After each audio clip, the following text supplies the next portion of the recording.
Mox Boarding House in Bellevue, Washington. My name is Zachary Brady here for Thursday Night Modern. And I'm Robin Olberg, gonna cut right in. Yeah. Joining away. It's great. It's great. Welcome back. Yeah, I'm so excited to be back. It's been a while since I've cast. Yeah. Had a great you've been traveling around. I have. I've been going to Grand Prix, and I was in Vancouver last weekend. I was in Portland at the beginning of the month. I made day 2. I got my car totaled by the hotel valet. Not good. Not good. Not as good as making day 2. Then I started out O2, and I was like, I think I'll just figure out how to get home. Vehicle's not playable in Modern, and definitely not playable in Portland, apparently. No.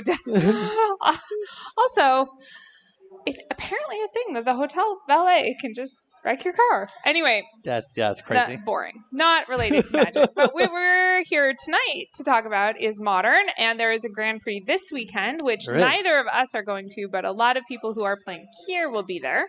Definitely.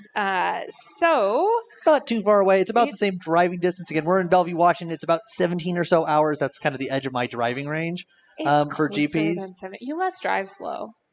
It's like 13 hours. Is it 13 hours? I don't know. It's really 13, it's the same distance as to like Salt Lake City or Calgary. Are you going to go to Calgary? Maybe. Okay, I am going to Calgary if I can get a cheap anything flight. over if 10. anyone hears about cheap flights to Calgary, please message me on Facebook. Yeah, but for me, anything over 10 to 17, whatever, is about the same distance, really. Sure. Okay. You're in for the long trek. All right. So we have no idea about the metagame, but we are going to have Sam Black versus Sam Black versus Aaron Kastner, our one and only GP Portland top 8er. Ooh, so this is so exciting. Yeah.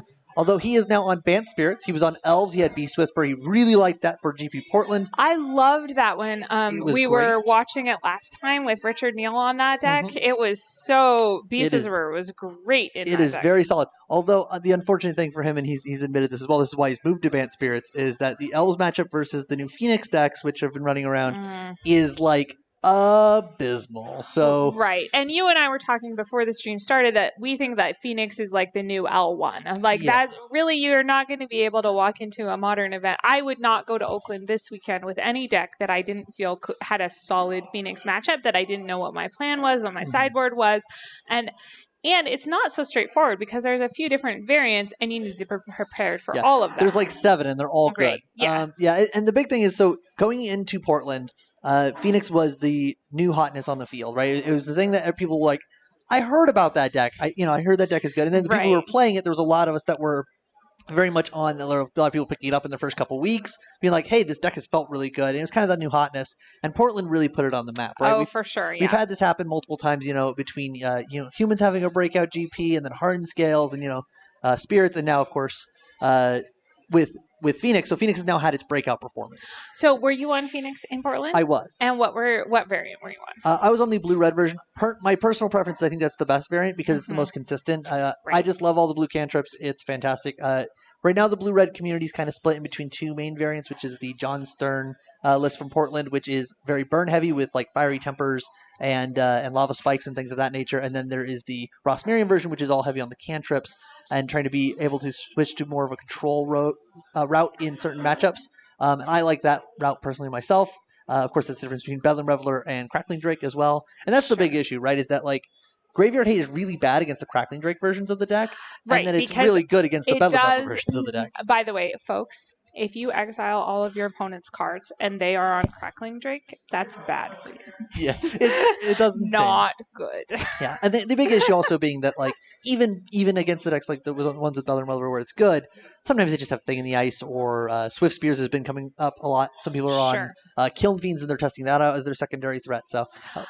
And it looks like we've got people shuffling up. So we've got Sam on the left. Let's get this all typed out here. And Sam is on Amulet Titan. It autofills. Yeah, Amulet Titan. All right, and fantastic. If you exile all the cards, that's Perfect. So Okay. So I like Aaron's sleeves color. That's my favorite color of sleeves. it's fantastic. I was actually on this color of sleeve as well for a while. Really beautiful. I actually bought the box, the Dragon Shield hard box with a dice drawer in the bottom of that color to match those sleeves because I love they're them sweet, so much. but because of a running thing in the ice, I now have to use a checklist card or right. Yeah, flip cards doing that. Flip cards, yeah. I don't mind using checklist cards, so I've kind of gone back to the. Although I used to be on Dragon Shield Blacks for a while, and now I'm on Dragon Shield Jets. I did make the mistake one time, and I actually shuffled them together. Oh no! This was a while ago, and I looked down at my deck. We were at an F&M, and I was like, why is this one black sleeve slightly shinier than the other one? And that's when I realized the mistake. Well, at least it was an F&M. Yeah, and things like that happen a lot. Even different print runs of Dragon Shield sometimes are a little bit off in color. Right, absolutely. You have to be really careful. For a regular Ariel event, it's not a big deal, but a competitive. I once had a friend who handed me a deck that was sleeved with Planeswalker sleeves. Two very similar but different Planeswalker sleeves. Oh no! And I hunted. I'm like, why would you do this to me? I caught one of them, and then I had to look at every sleeve to make sure. That's the worst. And that was at a Grand Prix. I want to say some California Grand Prix, so like San Jose maybe. Yeah, it was not fun. Yeah, I've had it as well. Had an opponent had and that was where it was different print runs of the same color, but again, he just laid his hand down on the table, and I went, wait a minute. Yeah. Like these two are slightly darker blue than the others, and the judge, we called the judge over. He came, he shuffled them up, and then okay, pick which one do you think is different, and I picked the two that were different. He's like, yep, these are noticeable. I'm like, I don't know how I could notice that, and my opponent doesn't. He was definitely not intentional, right? That's not. Oh, for sure, yeah. But just it's interesting to see people with color shadings like that. Sure.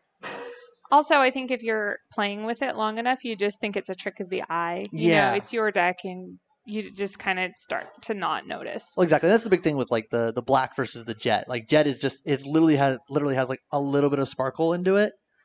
But so Big Bear 968 says he missed us while he was in Bellevue, and I want to take this opportunity to say that you should definitely, while you are in Bellevue, not miss us and 100%. Come to Mox Boarding House, which is the premier game store in the United States of America, best place to play Magic the Gathering that there is. I'm just going to say it's the best in the world because I don't know. I haven't been to the rest of the world. I mean, I haven't been also. It's been the best of my world. So. Yeah, the best of my world too. It's really incredible here. There's amazing restaurant. There's great food. There's board games. There's Magic the Gathering. Tonight there are 54 players playing Modern and some additional amount playing Legacy. So it's a great crowd and really competitive, and just you can play with Sam Black or Jerry Thompson sometimes. I mean, we don't always have Sam Black. This is unusual. This is special. Did he fly into town for Vancouver? And yeah, that's right. That's cool. He was actually here, Portland through Vancouver. Oh, okay, that makes sense. That makes sense. Again, it's within a month. That's right. So. That's cool. Glad to have him out here. Glad to have his expertise in this. So he's on Amulet Titan. Was he on Amulet Titan for Portland as well? He was not. For Portland, he was on Lantern. Okay. Lantern's also been a deck that has steadily been coming back again. It also has a pretty good Arclight Phoenix matchup. Even though that deck has a lot of cantrips, which is usually pretty good against the Ensnaring Bridge type decks, it doesn't have a lot of outs to Ensnaring Bridge. So that becomes kind of an issue, and you only most builds only have about 4 bolts in their deck. Right. So yeah. It gets hard to push damage over the top. Looks like we got some keepable hands here, though. 6 for Aaron, and I think 7 for Sam. All right. So Aaron plays and cracks a Misty Rainforest and plays out Noble Hierarch. So the jig is up. Sort of. I guess it could be. Could still be humans, but the fetch land is kind of a telltale sign. Depends on I guess it could be Infect, right? Could be Infect as well, yes. So yeah, I played Infect day 2 against Infect day 2 in Portland. Very bad Tron matchup. You don't want to see that. When I sat down, I had that sinking feeling, and then I thought, oh well, at least I can. What is this? That is a Sky Shroud Ranger. I'm going to need a refresher on what that card does. All right, so you tap it. You can put a land into the battlefield at instant speed. Very relevant. I have done that at instant speed in response to another thing so that I could pay extra mana for a spell curse. Interesting.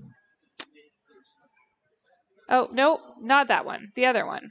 The one where it's legal to do that. I didn't do it illegally. Yes, yeah. What's the other one? Sakura Tribe Scout. Sakura Tribe Scout is the one that you can do it at its speed. Yeah, so Don't worry, fellows. Interesting that he has Ranger over Scout. No, it's just a one of. It's the fifth. One. That makes sense. Sense. Interesting addition. I do like it. Again, I had no idea this card existed. And I have a pretty wide selection of random knowledge of Magic cards. All right, so Aaron is going to play. Is that a Mausoleum Wanderer and a Selfless Spirit? That's what that looks like. Yes. Okay, great. Yeah, I played against Aaron last week. In the Banned Spirits Mirror, actually. I loaned out my Phoenix deck to somebody going to Oakland, wanted to get some reps against the deck, but the easiest way to get reps and know what a deck is doing is to play it. Oh, absolutely. So I handed it to him, and I played Banned Spirits for a week, and Aaron and I had a pretty good mirror match going, and I actually ended up going undefeated on the day with the Spirits deck. Nice. So Aaron's land has done damage to him, and Sam's land has given it back, which is pretty good. Yeah, it looks like we got a score of 20-17 right now. Yeah, all right. So there's a Gemstone Mine, and what's the second land Sam Ghost played? Quarter. Ghost Quarter. Okay, great. And now he is running out Azusa Lost But Seeking, which will give him 2 more land drops if he had them, but he does not. Yeah, just a Tolarios. This is kind of clunky and awkward here. Interesting thing of note also in Sam's hand is he's keeping the amulet in hand. I think that this is a correct decision because of his sequencing of his mana sources. Is that he wanted to make sure he got Azusa and the Skycharge Ranger into play. He doesn't really need the extra mana from the amulet now that he already has all these lands into play. He doesn't have a bounce land in hand. Right. Yeah, what he really needs here is a bounce land in order to go off. I don't know what other cards are in his hand besides the amulet. I think he had a Titan and one other card I didn't quite see. Okay, so a bounce land is pretty good for him here. And doing the best Bogle impression here from Aaron, going to play a Drogskol Captain, giving his creatures +1/+1 and hexproof. Ooh, crashing exciting. In for a ton of damage here. Looks like that's going to be 6 damage. Again, the Mausoleum Wanderer getting +1/+1 from the entering of the battlefield of the Drogskol Captain, and then, of course, the Anthem effect on the Captain itself. All right. Sam drew the Walking Ballista. But I don't think he has enough mana here to effectively to play. He might be going for it anyway. Yeah, he's going to go for it anyway. So Aaron's guys have hexproof, but Sam's just going to go ahead and shoot the Lord right away. Yeah. And Aaron will prefer to lose a Selfless Spirit instead. Yeah, like the Selfless Spirit means that it's going to trigger with the Walking Ballista eventually anyway. This still removes 2 points of damage from the field as well. Because it's getting rid of these Selfless Spirit. It's reducing 3 damage because Selfless Spirit had 3 power. So, still a worthwhile trade there. You're just dictating what you're trading with. Yeah, that's an odd attack that Sam made, though. Attacking with the Azusa. Well, if he doesn't have a land in hand, the Azusa's pretty bad. It's just a 1/2, and he wanted to get in 1 point of damage.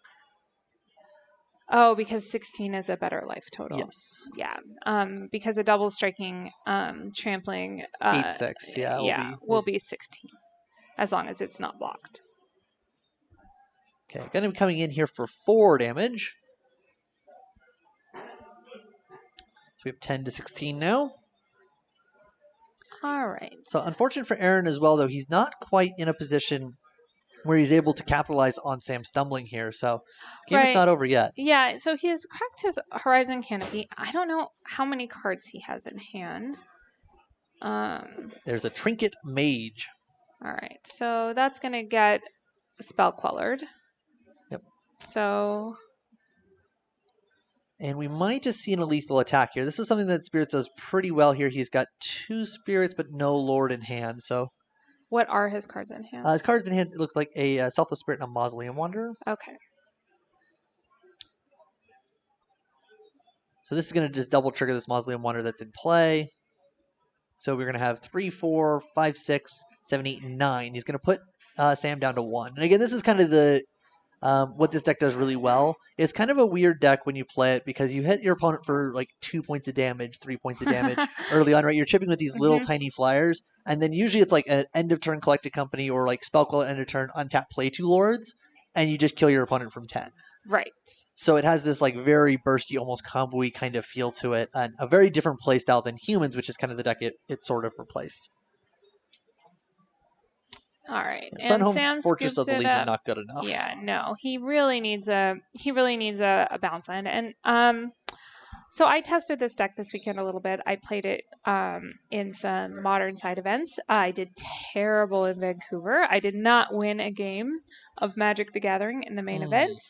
So after not winning a game in the main event, I went and played some modern where I smashed it and felt a little bit better about myself. And then I had a good run in the PTQ on Sunday. There you go. Well, but Ultimate Masters is a hard sealed format to just kind of jump into, right? I did a lot of work on it, so so I don't feel like I wasn't prepared. And I mean, things happened to me like my opponent played Ancient Tomb Sigarda on turn 4. Seems good. And then I was coming up with a plan for how I would ever get around that play, and then turn 5 they put a Mammoth Umber on it. Yeah, that's pretty tough. I did not have any outs in my entire pool for that particular sequence of plays. That was not a thing I could have dealt with in a million years. Yeah, that sounds rough. Sounds rough. Welcome to Limited GPs, of which we're going to have 7 in the next. I know, and one of them is going to be in Seattle. Yeah. So if you're into Limited, you should come to Seattle and play in a Grand Prix in June. Yeah, Magic Fest Seattle. Magic Fest Seattle, that's right. Oh, I guess we have to adjust our language. I guess, yeah. Okay, we'll work on that. Also of note, if you like to play Magic in general, there'll be lots of side events going on, and I know Card Kingdom, Mox Boarding House, and Geek Fortress up in Snohomish will all be hosting events around that time that are non-limited stuff for people. Looks like we're going to have some pretty big tournaments that weekend coming up as well. So stay tuned to all of our channels and things, and we'll keep people updated. Absolutely. The Magic community here in Seattle is very thriving, and any time when we can be depended on to have a big event like that, the whole kind of the community explodes. I think last year there was there a 1K or there was a 5K on a Wednesday. There was a 5K on a Wednesday. Legacy 5K. The Legacy 5K on a Wednesday. So if you could take an extra day off work to play Legacy at a 5K, then did you play in it? I did not. Unfortunately, I had to work. If not, I was en route to cast it because that sounded like a lot of fun. So, S7AB says, is there any Jeskai Ascendancy combo here tonight? Not that I know of. However, we don't quite have deck list yet. We're gonna have the metagame yet. Our judge is going to walk around, do a quick spot for us through round 1. We'll be able to talk about the metagame a little bit in rounds 2 and 3. We won't have exact deck list, but Jeskai Ascendancy combo is something I know that some people have played in the room before. Sure. I've played it a little bit on my stream as well, so it's a deck I like to have. It's pretty cool. If we see one in the room and they're doing well, we're going to try to get them on camera. We'll put them on camera for you, just for you. Just for you. How do you sideboard if you are Sam? Man, it really depends. So the Amulet Titan is kind of secretly like the best toolbox deck in Modern. Mm-hmm. Like, it's a big mana combo deck, but it just has so many tools to things that it wants. So Engineered Explosives is a pretty nice pull here. Right, and putting the Trinket Mage has really expanded that, right? Mm-hmm. It used to be you could get any land with Titan, or you could get any creature with Summoner's Pact, but now you can also get any artifact with Trinket Mage. Exactly. And then outside of that, I don't really know which spot removal effects that the Amulet Titan deck is probably running right now. There is probably some number of something, but I can't really dictate what. Rurik Thar doesn't seem terribly uninteresting here as well. Hornet Queen being another great card that they sometimes play that'll help you clog up the air and just like trade with all your opponent's spirits. Absolutely. Those are the kind of routes that you really have to play. Yeah, possibly a Braid is a nice bring-in. Also, the issue with Bant Spirits, and we'll say as compared to like humans had a lot of sideboard cards that were kind of clunky, but they also happen to be humans, but they weren't maybe the most optimum thing to be doing. Bant Spirits doesn't have that, right? This Bant Spirit sideboard, it gets to have Stony Silence and Rest in Peace, and he could be just having Damping Spheres, and you have to be able to play around that if you're Sam. So absolutely, if he's got some number of Braids, those would definitely come in. All right, and so it looks like Sam's opening hand is again Grove and Gemstone Mine and an Engineered Explosives, I believe. Yeah, so part of the awkward thing with Engineered Explosives in this matchup is just that Aaron's deck has a very wide array of CMCs. Sometimes it gets congested around 2, but there's other games where you're just like they're at 3, and putting an E on 3 is a little bit tough sometimes. Also, Engineered Explosives gets got by Spell Queller, and then it becomes really terrible. So it's kind of right if it comes back. Yeah. Oh, I didn't even. I totally forgot. Usually the Amulet Titan decks can run some number of like Fire Spouts in the board, and Fire Spout would be a good grab here. Especially because you get to use that secret mode of Fire Spout where you only spend green mana on it. And all your land guys will survive. Yeah. And you do run little land guys you do want to survive. So that is an interesting pull here if Sam has that in his sideboard.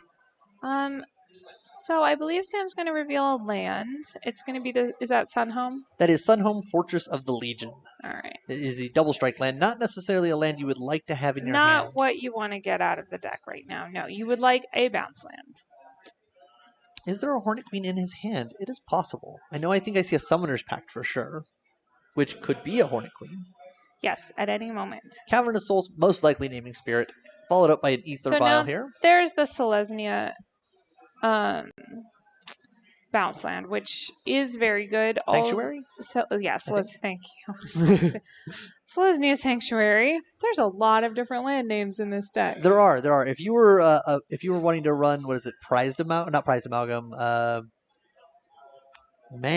That one from Rixalan. From Rivals, it gets power and toughness equal number of lands you have with different names. Anyway, point being, the Amulet Titan deck would be very big. That would be great if it had like an enter the battlefield ability. It's something amalgam. Okay. I played against it once in Standard, and it was interesting. All right, so opponents both players here are getting a little bit set up turns again. This is working out really well for Sam. He's definitely in the position that this game goes long and he hits his land drops, which is the thing he missed last game. Right. All he really needs is one threat, and that can really start to take over a game. Aaron really has to try to dictate when he's going to start applying pressure and be able to do so. Yeah, and Aaron's look at that. Engineered Explosives on 1 for the Aether Vial. Yeah, this is fantastic. Again, the Engineered Explosives gets really bad against Spell Queller. You're getting underneath the Spell Queller here by playing the EE on 1. And you have a guaranteed target in Aether Vial, which is a good thing to hit. Because since Aaron hasn't played out any creatures in these first couple turns, it's likely he's going to need this Aether Vial in order to really accelerate his board presence. Yeah, absolutely. And so he has... As Aaron's going to fetch a tapped Hallowed Fountain here. The question here now, if you're Sam, is do you blow this Engineered Explosives now? And I think the answer might be yes. Yeah, I mean, I can't see why you wouldn't, right? You have the available 2 mana. You're going to keep him from casting a 1 mana spell this turn. Mm-hmm. In the interest of slowing him down. I'm not sure exactly what Sam has in his hand. Oh, he does it immediately. Okay. So he's doing it upkeep, so that it doesn't have 2 counters on it. That's even better. Yeah. I see what you mean. Yep. So in the end, it's the same as if he had done it on the end step, I think, here. Because even if Aaron vialed in a 1-drop in response, then the 1-drop dies. So it's... Now, Sam just drew Cavern of Souls, which is great. Because if Aaron did have other counters... he's not going to be able... Does Spirits have any other counters? They do. So you run Unified Will. It's been very popular in the Spirits sideboard. All right. So what I found, though, to be impossible when I was testing this deck this weekend is to figure out what to name with Cavern of Souls. I would name a thing that was sitting in my hand, and later I would really wish that I had named a different thing. I agree. You have giants, you have warriors, you have ogres, you have insect, you have humans, you have snakes.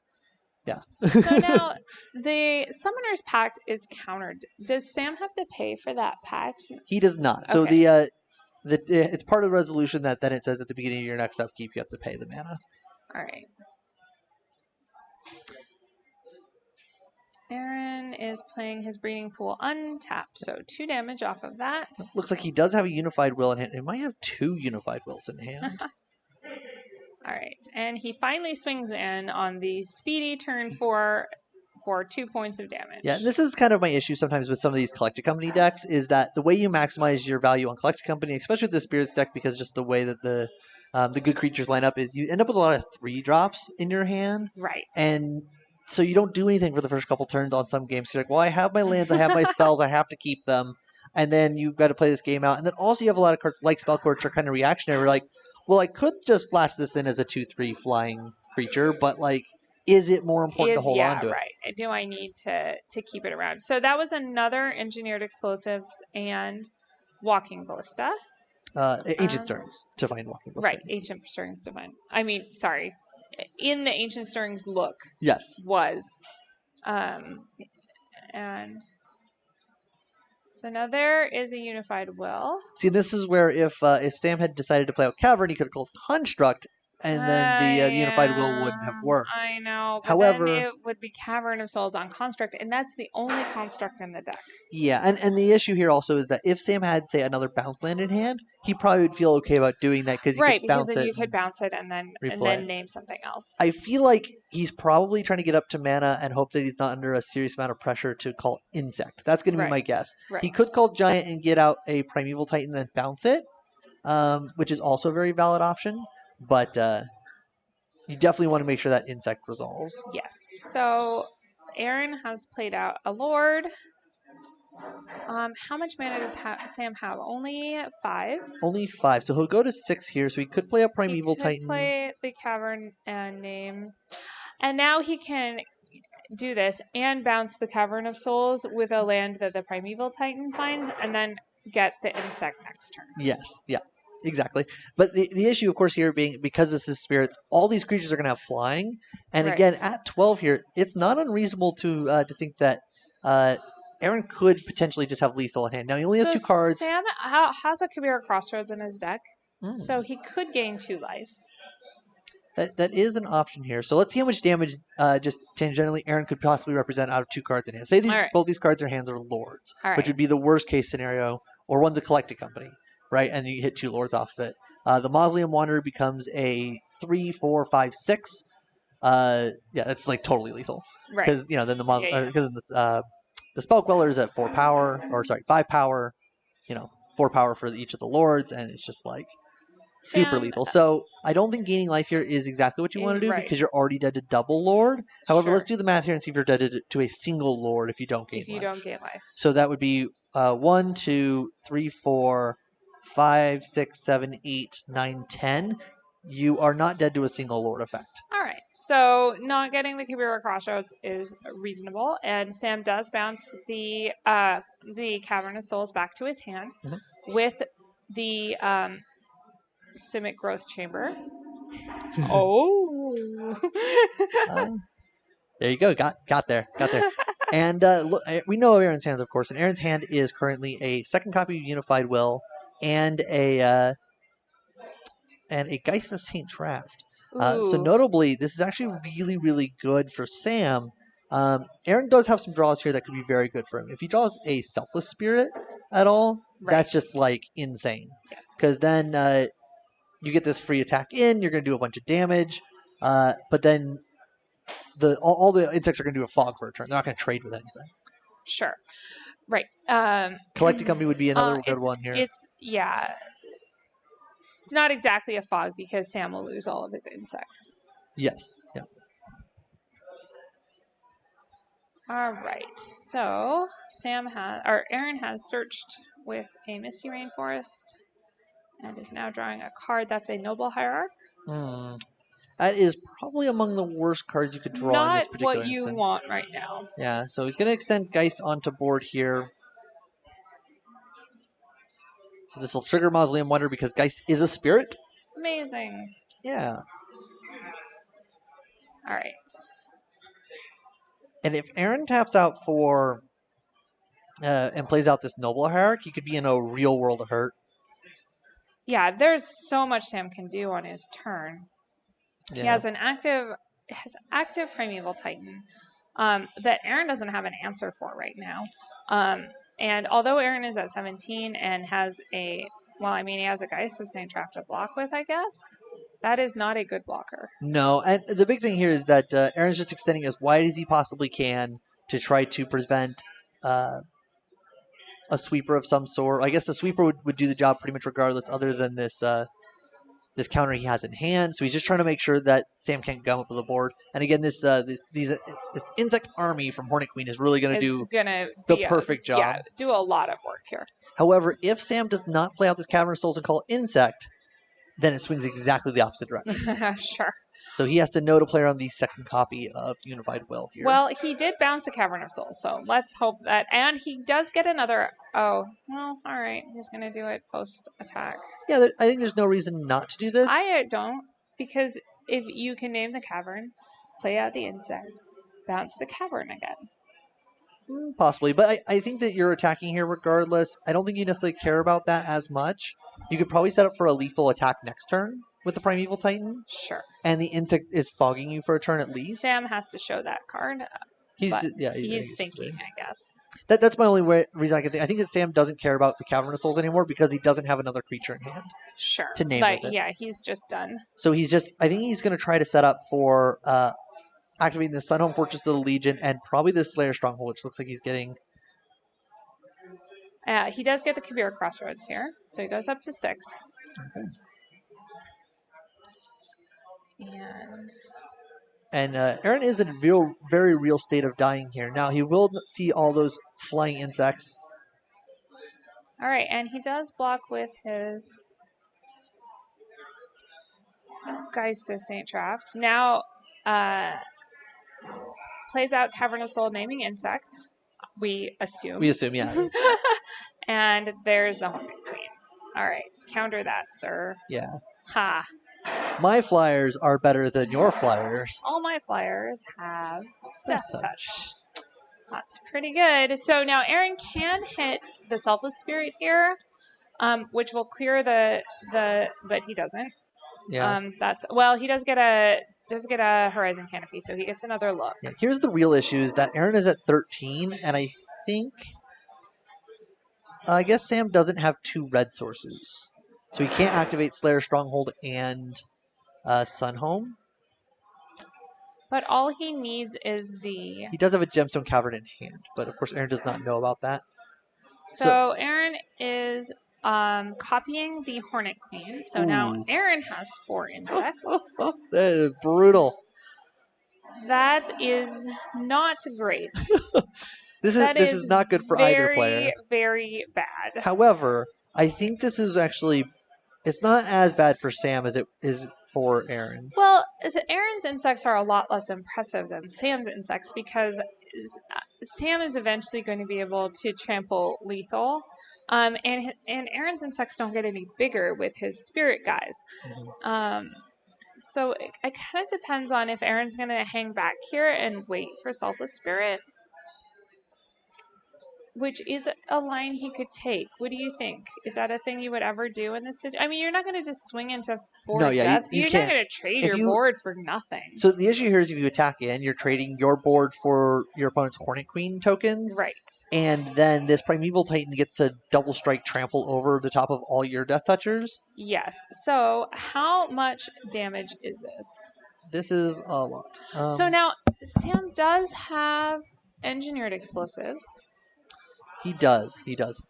Which kills a lot of Hornet Queen tokens at the moment. Yeah, I'm going to guess that he's not going to put it on 0. Probably not. 3 is not a bad option.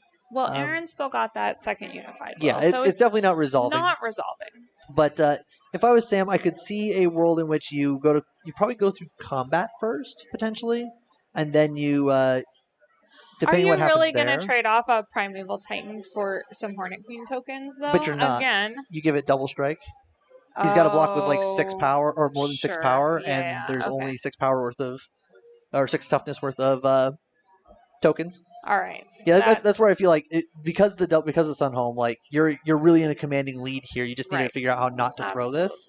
And even if Aaron throws his entire board underneath the bus here, you could, in theory, just let damage happen, kill a bunch of things, and then this Summoner's Pact will come off of the Spell Queller, and then you get to use that to try to go get a second Primeval Titan, potentially as well. if Aaron blocks with the Spell Queller. So Sam is looking at his 4 cards, and his 4 cards are Gemstone Cavern, Grove of the Burn Willows, Engineered Explosives, and a 4th card. Tolaria West. Thank you. Oh, Tolaria West is interesting because if there is a card here, all right, he goes in with the. So he can go get a Pact as well. He can, yes. Of course, then you have to do the math of like, can I transmute for Pact, and then also cast like the Primeval Titan that I get off of the Summoner's Pact, and then I also need to know that I'm going to pay 9 mana next turn. Does paying 9 mana next turn during my upkeep then lose me the game because then I can't respond to whatever Aaron puts onto the board? Sure. All right, so he goes and gets some land, which are off the screen, so we don't know what they are. I'm assuming one is a bounce land. At this point, you're probably looking at like Simic Growth Chamber Tolaria West. Or he already has a Tolaria West in play, so it could just be 2 bounce lands. I think it was a Vesuva. Vesuva and Boros Garrison. Garrison. Yep, this makes sense. You get 2 bounce lands. I wonder what he's having the Vesuva copy. It can't copy the Boros Garrison because it enters at the same time. He's having it copy Kabira Crossroads, maybe? Okay. Because Aaron is reading the Kabira Crossroads. Yeah, he goes to 8. Okay, and he bounces it back to his hand. Nice. Which is a great play because then you can just use it to... All right, so Aaron's going to block with not Death Touch tokens, I guess. Not tokens, but the he's blocking with the Phantasmal Imaged copy of Hornet Queen itself. Right. I like this because, again, his idea is that he needs to go as wide as possible here to try to present lethals. Sorry, I didn't update the scoreboard here. Ding. All right, so...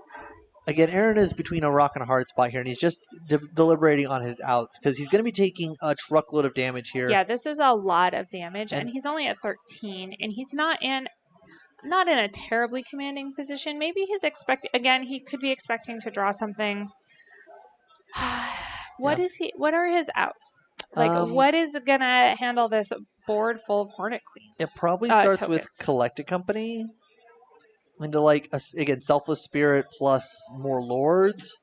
So the thing I like that he did here is that he's forcing Sam to activate the Sunhome Fortress of the Legion to give Double Strike. Because if he doesn't give Double Strike, again, this Hornet Queen Phantasmal Image will kill his Primeval Titan. So he's forcing Sam to be using inefficient mana to kill inefficient number of creatures, right? Sure. And this is saving him 4 points of damage out of 12, so he'll only take 8. I mean... Only 8. Yeah, only 8. Look, 8's less than 12. 8 is less than 12. That's your math lesson for today, kids. Yeah, 8 less than 12. Yeah, 4 less than 12. So here we go. So there's the first strike damage, and then the rest will trample on over. So he takes 3 from the first. Or is it? No, sorry. He takes 4, 2. He takes 2, and then he takes the full 6. Yes, correct. So he's down to 5. Down to 5. I can do, man. All right. Look at that. All right. Sam is reading the Spell Queller.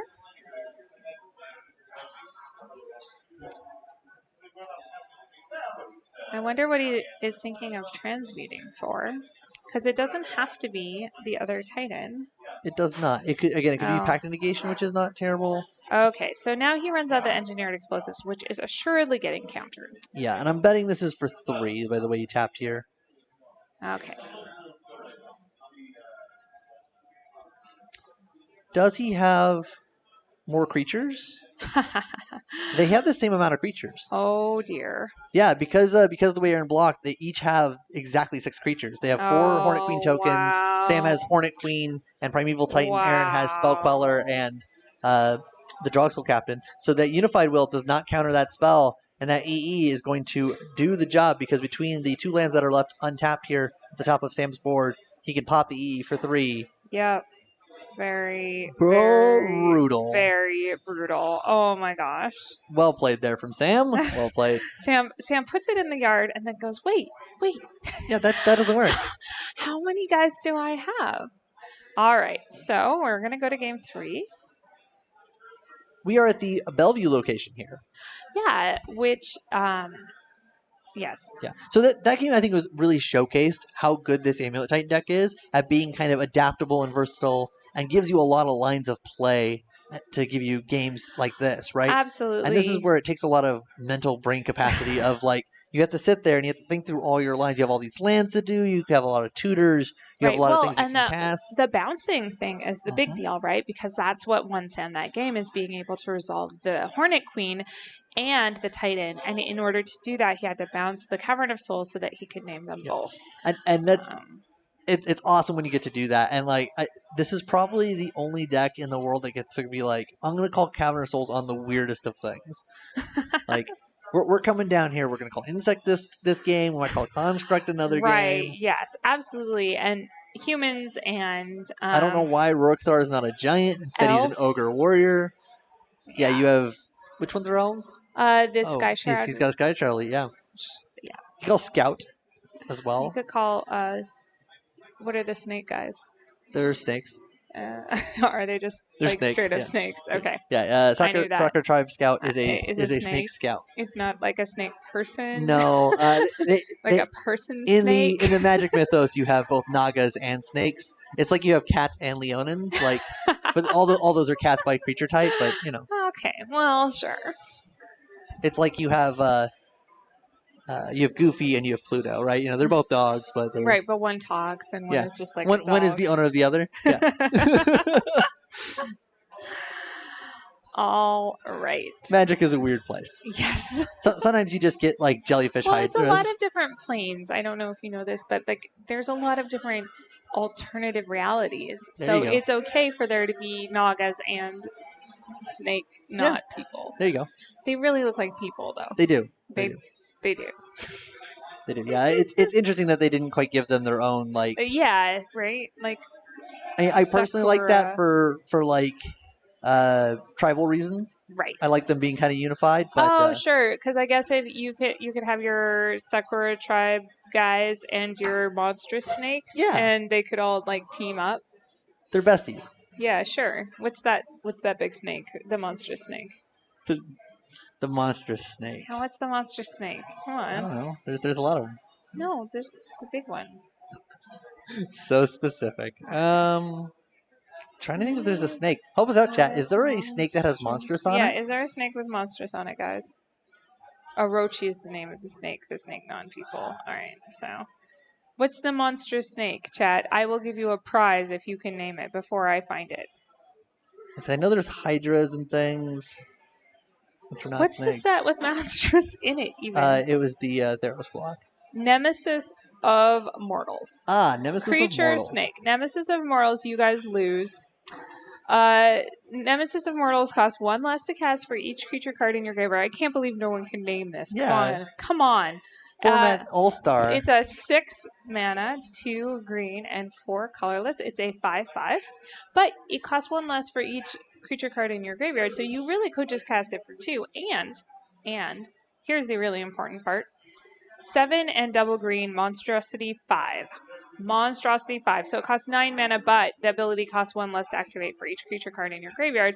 So you could Monstrosity 5 for mere 2 green mana if you filled up your card. You might not know this. This is Theros block, obviously. You might not know this, but I top 8'd 3 PTQs, real PTQs, not PPTQs, but in this block. So that is for why limited or for limited. Yes, that is why I am. That limited environment was the professional snake knower. Nesh and Asp is another Nesh one. And Asp, yeah. I like a lot of the Asps. I remember I played a couple from Time Spiral Rusty as well. Shinkleford, and thank you for watching our stream. You're the best. All right. I love the design on Nemesis of Mortals too. Yeah, I really like. Again, I like the monstrous mechanic. Again, I like we get now kind of a revamped version of that coming in this set. I forget what they're calling it this time. The new monstrous. Yeah, it's not evolve. It's now for a new prize, guys. What's the new Simic new prize? Guild What's mechanic? the new Simic Guild mechanic that's kind of like monstrous? It grows. We plan Adapt. these contests well in advance. Yeah. Janky Who gets a prize. Congratulations. Adapt. Which honestly I don't think is a great mechanic name for what it represents. But the problem I think is Evolve was already taken. I think Evolve fits this. Yeah, fits this one better. Like Adapt for me thinks that like the card needs to change into like it gains different things, right? You're spending mana not to give it a +1/+1 counters, but you're spending it to give it trample or flying. Right, yeah. Well, like in Hearthstone, which is not what we're streaming tonight, but that's what Adapt does there. It gives the cards a new ability. Okay, big. Oh, wait. What has happened? Step into the booth here. Come on. Yeah. What happened? Oh. Okay, so should we be right back? Yeah, let's be right back. We're going to figure this out in just a second, guys.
All right, we're back. Surprise. Welcome back, everybody. Welcome back, everybody. So, unfortunately, there was a disqualification there for our Game 3. They are going to launch an investigation into that, but we are not going to go into the details here on the stream. We're just going to move into our next round as soon as that is posted. As soon as we have a next round. Let's talk about, let's see, other things that we were doing. Well, we were talking about Nemesis of Mortals, and then that has evolved. Oh my gosh, did you see what I did there?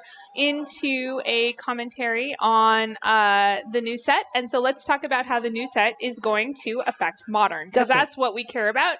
We care about Modern. Definitely. Now, I do think that this set, we have to kind of put a level of expectations here, right? This is where I always say this with pretty much everything you do in life.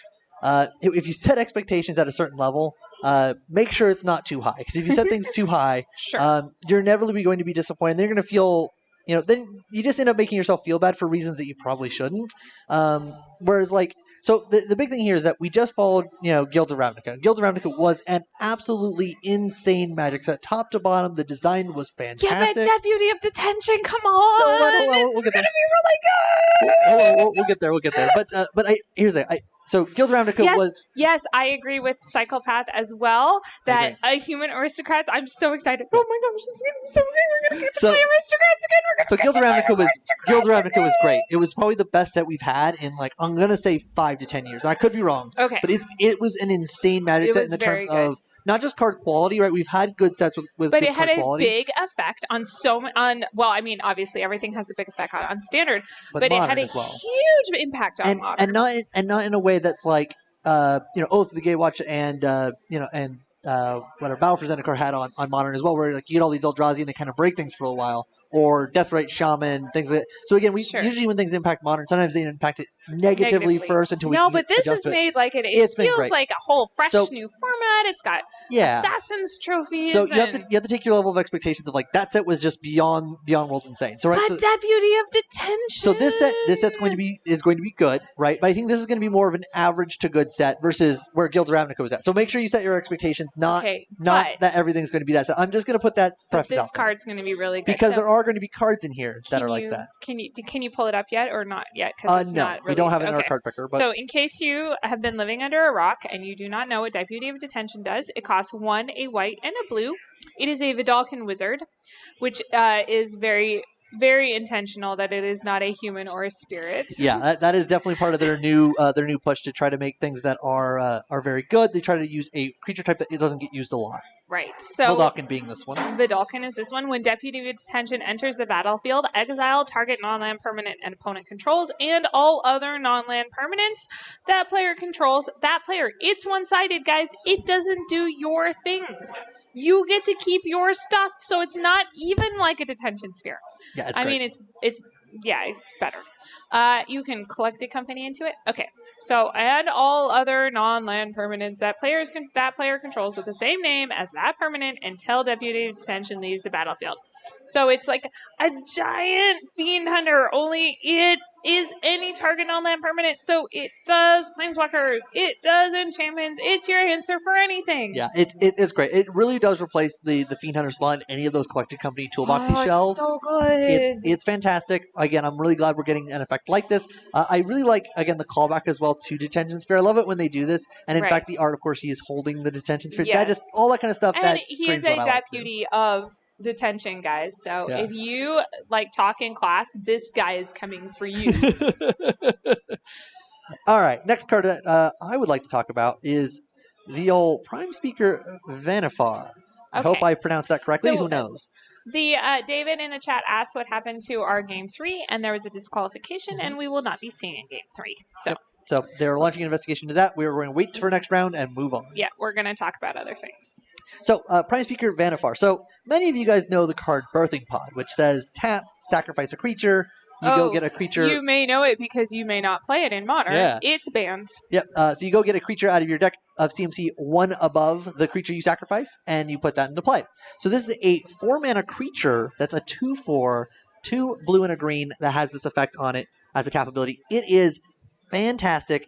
Now here's my thing with it. I don't tap ability. Yeah, kids. It's a tap ability because we have to do fair things. Here's what I like, right? We've been missing a card with Birthing Pod's type of ability in Modern for a while, and the initial reason for the Birthing Pod ban was that this effect might just limit card design. we've gone through long enough that it looks like that effect isn't going to warp card design for the foreseeable future. Right. And it so turns out that cards that have enter the battlefield effects are just really good. Yeah. So instead, what they want to do is they're like, hey, instead of unbanning Birthing Pod at some point in time, whenever, right? Because it still has other issues of being Phyrexian mana. It's an artifact, so it can tap right away. All these other things that are going on with it. Right.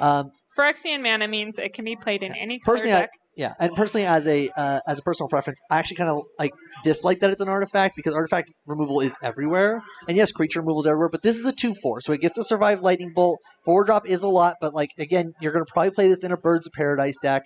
Sure. So it's going to kind of come down on 3. You can untap and go off on 4. And so are you going to be doing some Kiki, Jiki, yeah, so I've already some Restoration Angels? I've already done a bunch of calculations on different things. Oh, big surprise! Combos. Guys, Zach's been brewing. Shocker. So here's the Christmas Land scenario, right? This is where when you look at this card and go, oh, this card's probably not good enough, right? But here we go. So you play a Dork on 1. Okay, that's not unreasonable. You play Intruder Alarm on 2.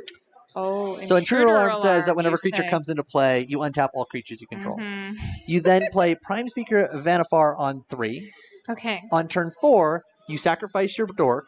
You go get a 2-drop. It can be a Voice Resurgence. It can be a Strangleroot Geist. It just needs to be a 2-drop. I do have a problem with this plan just because of Lightning Bolt and not for the Prime Speaker, but for the mana So Dork. on turn 4, though, you can have all your mana open. You can play any creature out of your hand and start the combo. All right. Yeah.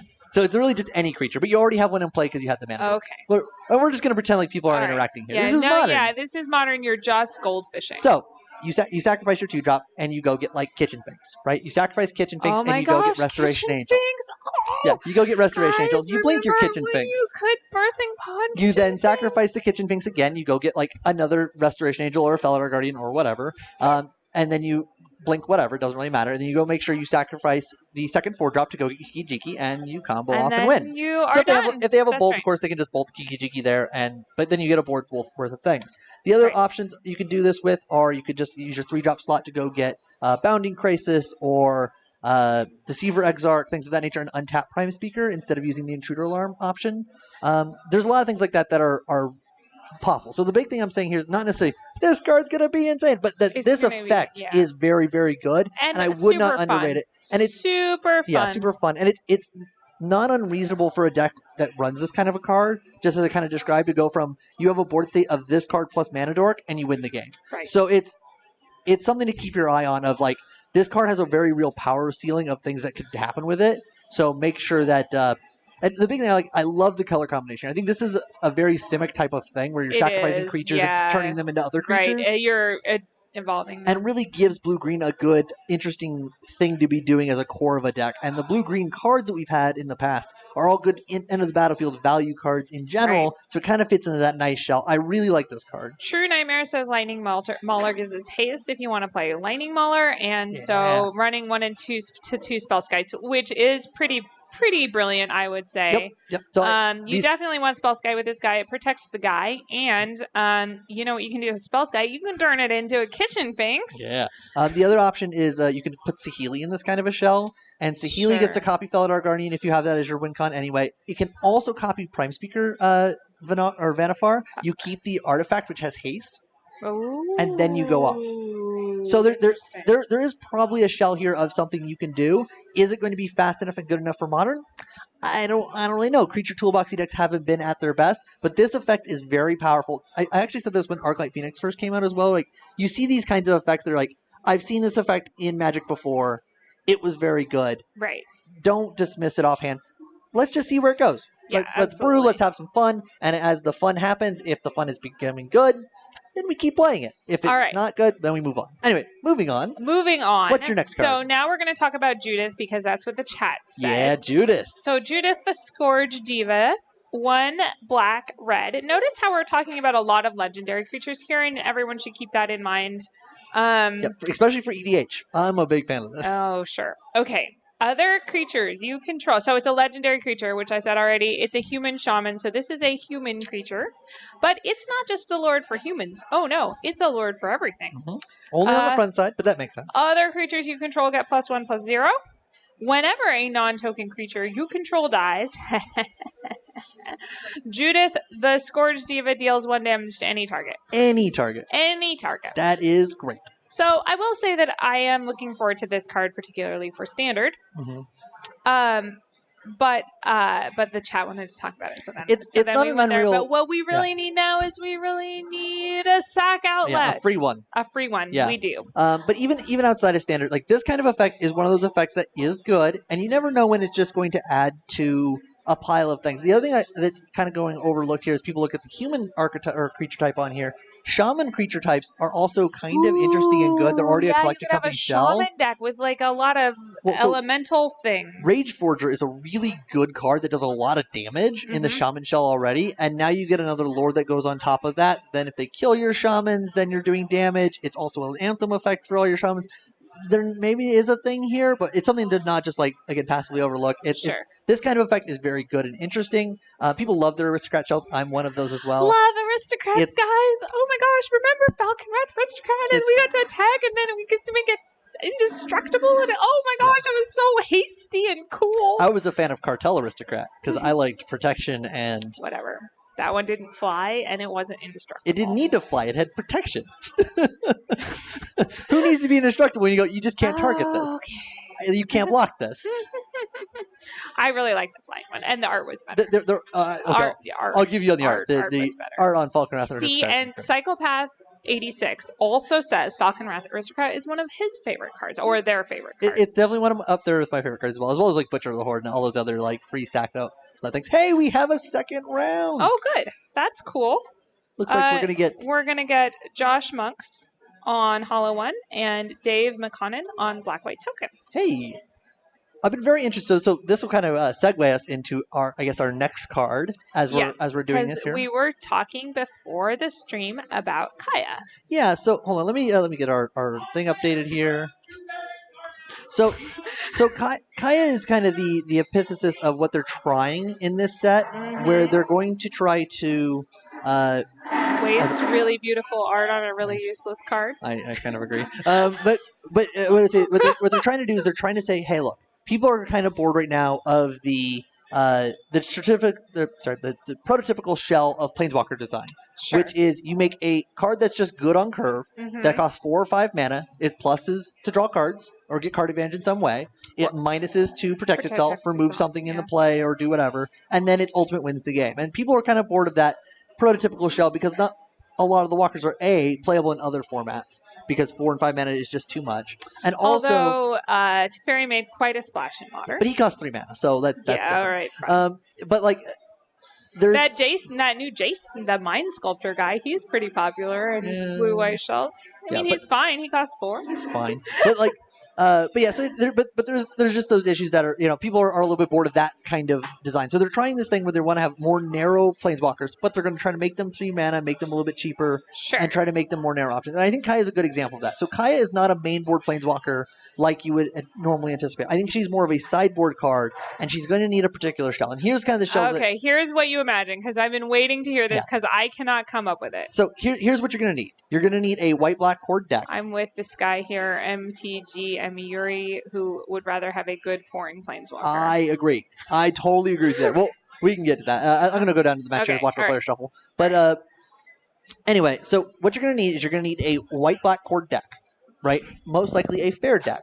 You're going to need a deck that uses its own graveyard, so it can't or doesn't want to run Rest in Peace and things of that nature. You're going to need Lingering Souls or other types of cards like Bloodghast, things like that in order to... Have you read this great card called Leyline of the Void? So the issue with Leyline of the Void is when you're not also running Faithless Looting, it becomes really bad to draw and you don't have any ways to get rid of it.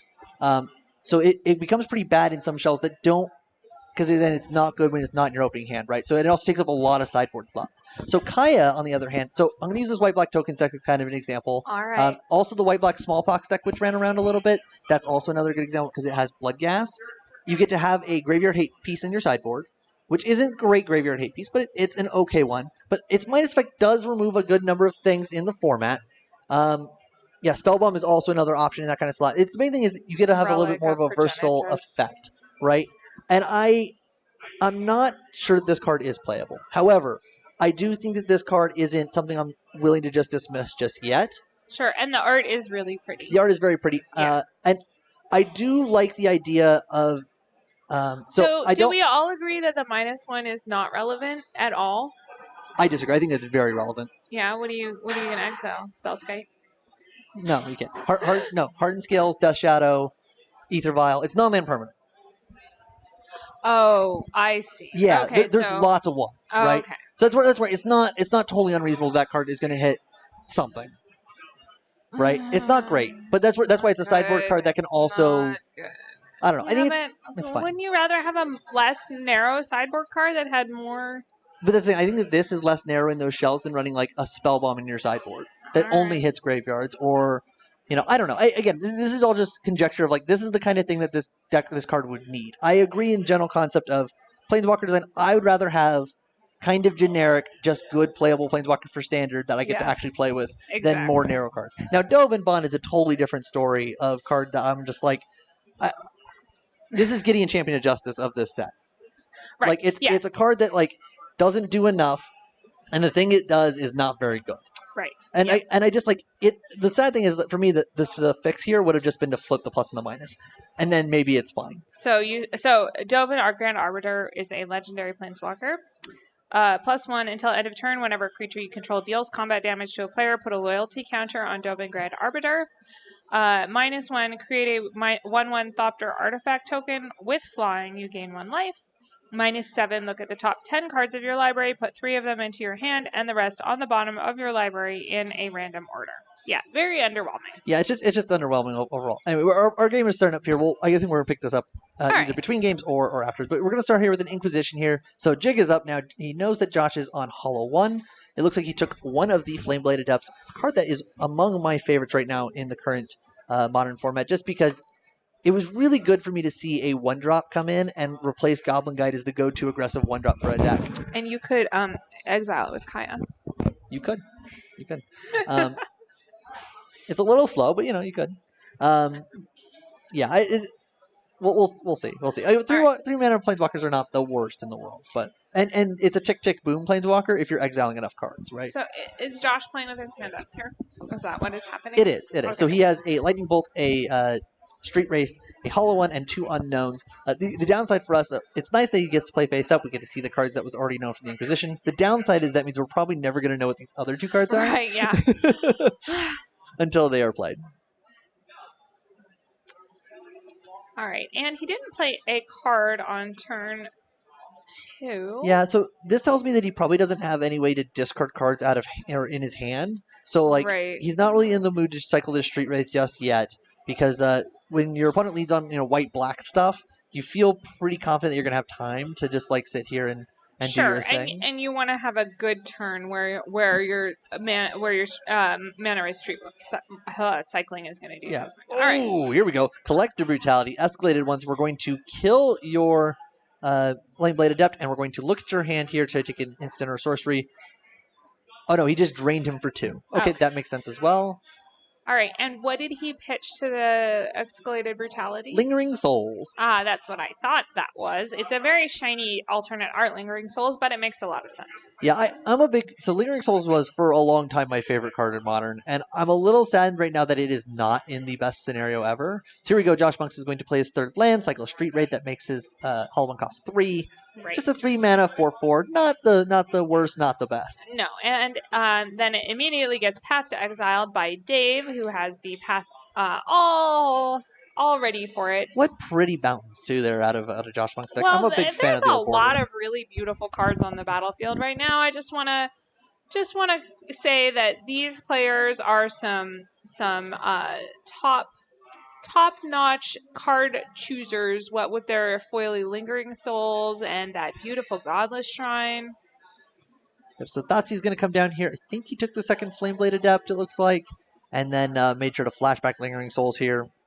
We got 15-14 is the score when all is said and done. All right, and Josh is left with a Lightning Bolt, 2 lands, and an unknown card. No, that's a Phoenix. All right. Yep, that is a Flamewake Phoenix. A Flamewake Phoenix, not the Phoenix we've been talking about. Not Arclight Phoenix. Yes. Though also still a very good Phoenix. Dave's just going to take his 2 here. Not willing to trade off his double tokens, of course, with that Bolt up as well. Not willing to trade away half a Lingering Souls for a single copy of or single half of Lingering Souls here. It also makes sense because I think Dave missed a land drop potentially, which means that he is kind of in a position where he doesn't necessarily want to get too aggressive with his blocks, and 2 life is not as relevant to him. He also has a Sorin Solemn Visitor in his deck somewhere that I saw when he was shuffling, so that helps him for the long run. As a Spectral Procession, he does need to tap triple white there, so this Field of Ruin is going to get left up. So this is also something that's to be noted about this black-white tokens deck that's kind of fallen off the planet in terms of people playing it, but it's still a very powerful modern type of shell of things that it's doing. And the 2-color fair decks have gotten a lot of boost because of cards like Field of Ruin running around. You're now no longer really punished for not running 3 colors. And actually, I really like this change because I think it adds a more dynamic field of those fair mid-rangey control decks. Before Field of Ruin, we had a lot of Grixis and Jund and Jeskai and things of that nature, and they were very heavy into all 3 of those colors. Now you have a lot of like blue-white, and if they're going Jeskai, there's lightly splashing red for like Lightning Bolt, and that's it. You have a lot of like blue-red kind of blue moony shells, or like the Phoenix deck, which is almost straight blue-red, occasionally maybe splashing a third color. Yeah, with the printing of Field of Ruin, you really wanted to look for what could you do that was 2 colors that would allow you to play that card, just because it is so powerful against the metagame right now. It's really good against Tron. It's very good against Amulet Titan. It's good against that Faithless or that Lingering Soul should be exiled here as he cast it and flashed it back. Gonna make sure that gets exiled here. Do you want to go? Yeah, I'm going to step out just to make sure they catch it. Okay, we're going to step out and, I'm going to stay here and Zach's going to go make sure that it is caught. And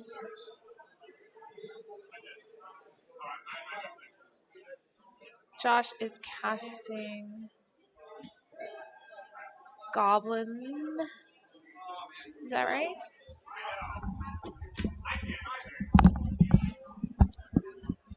No big deal. Yeah, we got that fixed. Yeah, easy enough. Easy fixes. In the non-comp REL, things happen. Lots of things moving around, lots of dice and tokens and things. So this is where, again, I think that these white-black shells are actually very reasonable. Absolutely. But they just haven't been, again, they're a tad slow. They don't really have an unfair thing they've been doing, so that's why they've been kind of off the radar. Also, I think people get stuck on white-black and they think they have to do Death and Taxes or Eldrazi, and that actually is not a 2-color deck. No, it's a 3-color deck. That's a 3-color deck, which makes it a lot less good with Field of Ruin, and I've just seen so many people get stuck on mana in those decks, whereas this one is just very good. All right, Josh is scooping up. Yeah. As Dave was able to turn the corner very quickly there. So many tokens. Yeah, and again, you just saw where Dave was just able to kind of run away with that game and just be like, well, okay, well, my life total doesn't matter. I have this board locked up. I just have a ton of 1/1s that just you can't really deal with very easily, and we're just going to crunch in. I think that was just a very good, excellent kind of showing of what these white-black decks could do. Yeah, they agree, or not Death and Taxes or shells like that. The other tangential thing that Field of Ruin has done as it's moved decks to more 2 colors is everybody's running a lot of basics. And the best part about that is that Blood Moon is not seeing as much play. And personally, I dislike Blood Moon in the games it produces because it's a lot of you don't get to play because you didn't have the right colors. Exactly. Even if you had a lot of basics. You didn't have your Nature's Claim in your hand when the Blood Moon came down, and so you couldn't get rid of it then. Exactly. So I like that Blood Moon has kind of been on the downturn lately as far as a card that people are playing because of all these 2-color fair decks that also have all these basics. So I like all that kind of stuff. It adds for more interesting games of Modern. Again, we have lots of green-black decks running around. We have lots of black-white. You just have all these shells of things that could work. We're going to still think I need to see things change a little bit in Modern as far as speed for a lot of these decks, but these are still very valid options of things. And Dave has played. He's a big, blue-white control person. He's a big Esper guy in the community. He's played lots of black-white tokens over the years, so this is kind of a pet joy for him. And definitely this is a deck where I would say that I think people dismiss it because they don't see it very often. Right. And they think, oh, well, clearly this is a budget deck. And it's so fair. It is, yeah. It doesn't do a flashy Modern combo thing. It doesn't do a flashy... There's no cards in this deck that cost $200 for 1 copy of the card. Yeah, like Thoughtseize is like your most expensive card. Right, yeah. So So, like you said, it has an image of being a budget deck, and it also it just wins by attacking with 1/1 guys, and for a lot of people, that's not what they're in Modern for. Exactly. It's not a big flashy thing, Right. even if it's a good quality thing. And this is something that's come up also with the new set mechanics for like Afterlife, for example. Afterlife is a very good guild mechanic. However, it's not the flashiest thing in the world. It's just going to sit there and do things. Right. So speaking of another black-white card, we have the Angel. I don't think this is necessarily modern playable, but Seraph of Scales. Scales. Of Scales. Just as an example of just a card that kind of gets overlooked because people see it as 2 white and a black creature angel flying. Tap a white, Seraph of Scales gains Vigilance till the end of the turn. Tap black, Seraph of Scales gains Death Touch until the end of turn. Afterlife 2. The Afterlife mechanic is when this creature dies, create 2 1/1 white and black spirit creature tokens with flying. Yeah, so this card is on its face. You initially look at it and you're like, okay, well, it's a 4/3 flyer for 4 that you can use a mana to give it, a various ability. That's fine, but maybe not the most exciting thing in the world, right? Right. And the thing that this comes out in is in games, kind of like what we just saw there with Dave's deck, is that your opponent, you're playing this resource game back and forth with your opponent, and then they're going to Lightning Strike or Bolt your Seraph, and now you have 2 more flyers that they have to deal with. Yeah, and their Bolt deck now is really bad against the extra 2 1/1s. And if they don't use their spot removal on it, you still have a 4-mana 4/3 flyer, which is still very good. The fact you can give it Death Touch means it's going to trade up a lot too. Yeah, so it's a lot less good in Modern, I think, where Agreed. there's Path to Exile. Totally agree. So that's where like effects like that, right? Lingering Souls is in that camp of just like it looks really anemic when you just like kind of like I'm making. Oh, but it makes so many guys. Yeah, it's like I'm making 2 guys for 3 mana. Like that can't be good. Like I would never play out my Simian Spirit guys. That feels bad. It's the same amount of power and toughness for the same amount of mana, right? But they're flying. They do so much work. They're split, and then you get to flash back, and then you get 2 more. And it's one of these cards that just like oozes value, and it's just this subtle way in which it does it. All right, remind me of this card's name because I have forgotten it. Burning Inquiry. Burning Inquiry. Thank you. And Goblin Lore is the single-sided one, Goblin Lore is the single-sided one that draws you 4 cards instead of 3. All right. So is that a turn 1 hollow one? That is a turn 1 hollow one. That's pretty good.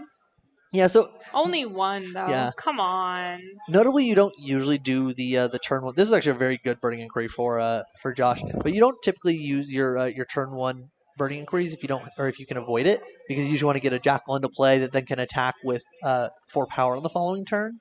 However, Josh didn't quite have that hand, it looked like, and decided to just go for the turn 1 Burning Inquiry instead. And it worked out for him. And it looks like Dave does not have a path, otherwise he would have immediately snapped it off. So he's kind of in a world of problems here. The other issue that, my issue with Burning Inquiry is because it's, looks like he does. Oh, he does. He didn't snap it off because he didn't want Josh to be mana accelerated this turn. That makes sense.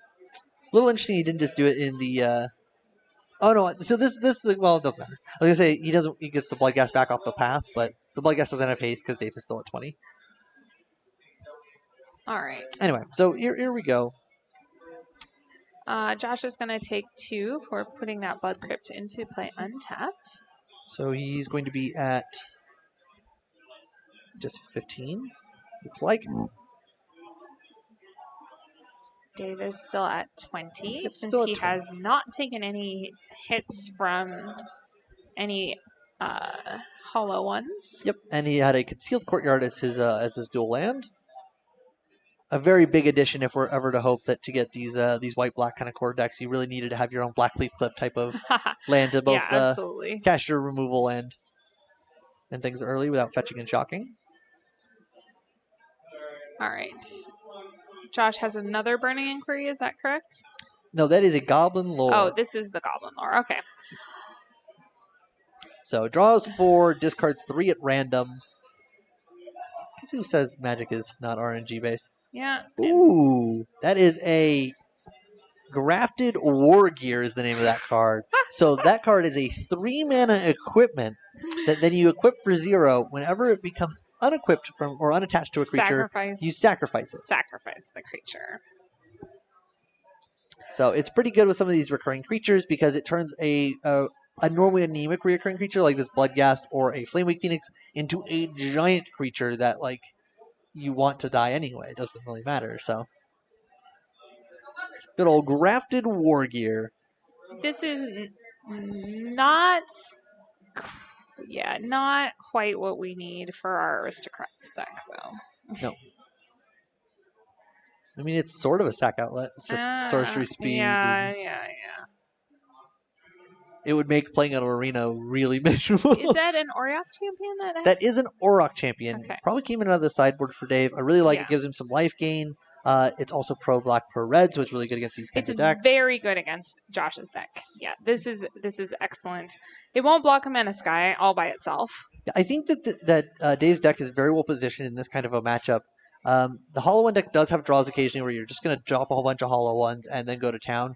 But if you're Dave, you have a bunch of Path to Exiles. You probably have some like Disenchants out of the board. Right. You have a bunch of things that can block pretty easily, like Lingering Souls and Spectral Processions and things, which is very important about buying you time against the Hollow One deck. You probably have some number of sweepers, because it turns out when you have cards like Lingering Souls, you don't mind sweeping the board occasionally.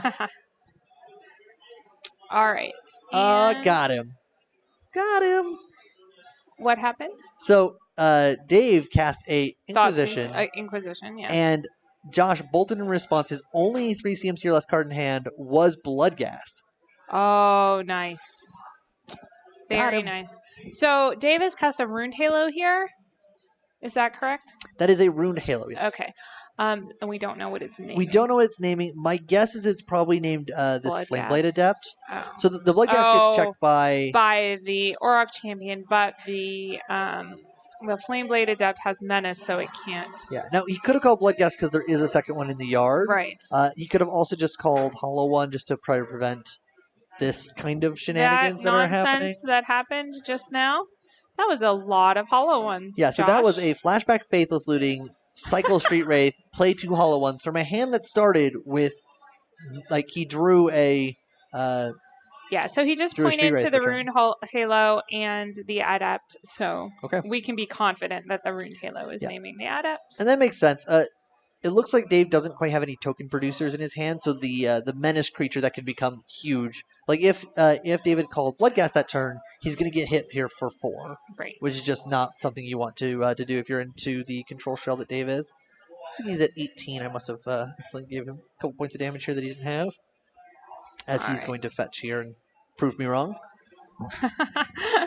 He just likes you to have to hit the buttons. Yeah. So now this would be a great point in which Dave can just sweep the board and not feel very bad. If he has sweepers. And what kind of sweepers are you thinking he's bringing in here? Wrath just of God straight up Wrath of God? Yeah, like the big thing here with the tokens deck is that while there's a Gideon ally of Zendikar. So while technically speaking you don't really want to give up your wide board of tokens a lot of the times, in matchups like this, you can dictate when you're going to sweep. Sure. And so, yeah, you can cast the front side of Lingering Souls. Those get to block. Your opponent extends further onto board. You untap Wrath of God, and then you could flash back Lingering Souls. And now you have creatures and your opponent doesn't.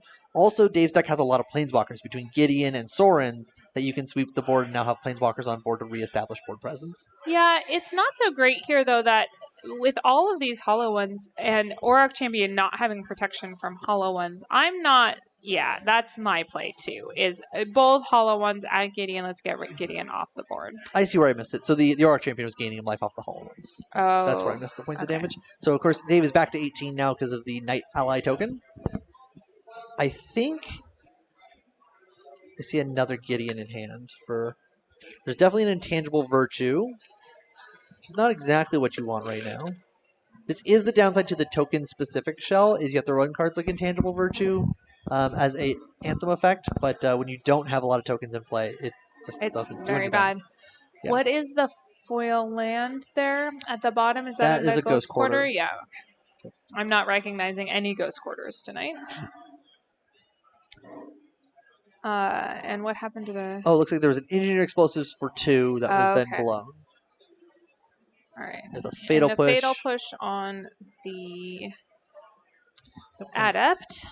All right. So there's a block and taking a 4, so we're going to go down to 13 to 14, looks like. All right. And Dave has 2 cards in hand, and Josh has 2 cards in hand, and that is the Anthem, right? Yeah, that is the Intangible Virtue. So that's a very underwhelming card to run out right now. Yeah, although we are in a position here that while Dave is on the back foot here, going to be taking 8, going down to 6. If he can draw like a Lingering Souls, he's like right back in this game. Yeah, definitely. Because a full board Lingering Soul here trades with both Hollow Ones. All right, but that wasn't it because he played a land. And he's going to fetch. Now, he could have something like Settle the Wreckage as his sweeper of choice. Oh, Settle the Wreckage would be very good right here. It looks like he just passed one in his library as well. So Settle the Wreckage looks like as a potential option. But he doesn't need 6 mana for Settle. No. Could also have like a Blessed Alliance. Oh, Secure the Waste for 5. Secure the Waste. So now he's going to make... That is so many 2/2 guys. That is 5 2/2s. And this is crazy. That is a lot. Because now... he got a swamp off the Flooded Strand, though. Oh. Yeah, go. Okay. Go out there more. Hopefully Dave will have another Plains in here. He most likely does, but... Yeah, they're definitely moving fast here. We got 5 to 11 as well. We're trying to keep track of life totals. This is one of those matchups where life totals change quite quickly, quite often, and quite often in small little increments here.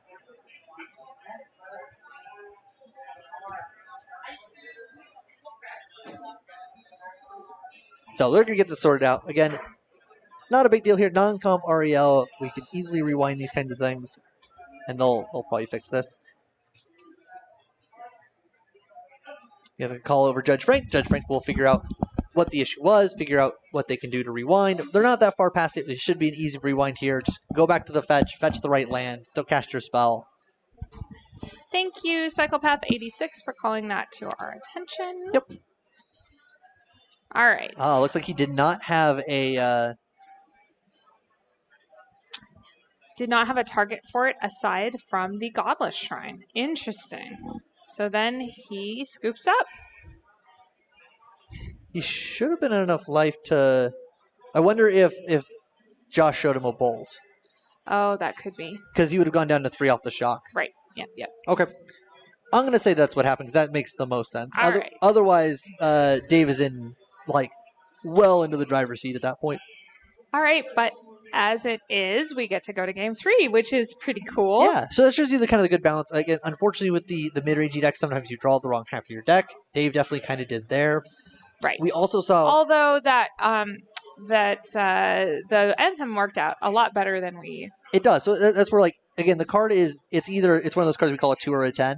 It's either like the worst card in your deck, you can't believe you're still running this card, but then it immediately goes to being the best card in your deck, and you can't ever imagine playing without it. Right. So it's just like that. It goes from being I had nothing in play, this card is terrible, to being this card is great, and I might just win the game because of it. I have so many 2/2 guys. All right, so Frank is going to pop into the chat regarding the round 1. Frank is our head judge here at Monk's Boarding House. Does a fantastic job. Boy, he's great. Not only is he a good judge, but he's just an all-around great, fantastic, stand-up, fun guy. Definitely. I mean, we have 54 players for Modern. We probably have 25 or something like that for Legacy. I have to check the actual numbers. We have a lot of people. He's running 2 events. Crazy man. Crazy man.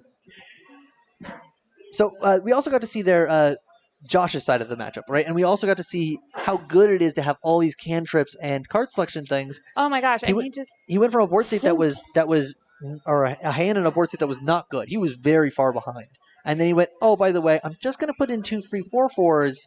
You got to deal with these now, and it just didn't happen. Well, kind of, almost. Yeah, but that's the scenario in which Josh needs to put Dave in, right? You have to do you have the answer for these? If you do not have the answers for these, I'm going to win. If you do have the answers for these, what can I do? Yeah. Right? And that's just how you have to be in this kind of a matchup as the Hollow One deck. Again, Hollow One likes to prey right now on the Modern format because these kinds of decks, like this Black-White Tokens deck, aren't the most popular, right? You're not worried about a bunch of tokens blocking you. Right, you're just not worried about blockers. It's Modern. Who blocks? Path to Exile plus Fatal Pushes plus discard spells, those kinds of things just don't add up well when you're this kind of... This kind of linear deck. And I'm going to say the Arclight Phoenix decks are in actually the same category. Right, it feels very similar. Yeah, so if you want to beat up on Arclight Phoenix decks, play a fair mid-range deck. The Jund GBX decks are among the worst matchups for the deck. Really? Because Fatal Push, killing your thing in the ice, scavenging any of your creatures out of your yard, discard that spells sounds to stop amazing. your You combo could play pieces. straight black-white, and then you can play, or black-green, and you can play Field of Ruin, too. Exactly. Well, so that deck doesn't really fold as much to Field of Ruin, but yeah, I generally agree. I like the black-green shell better. Good, but black-green is good. I'm just saying it's better in the format. I agree. Yeah. So but the big thing is that's kind of where you would look to attack the fair decks, and that's where I think Arclight Phoenix deck could adjust if that was more of a bigger part of the metagame. But the way they currently are, the Arclight Phoenix decks, just like the Hollow One decks, are preying on this.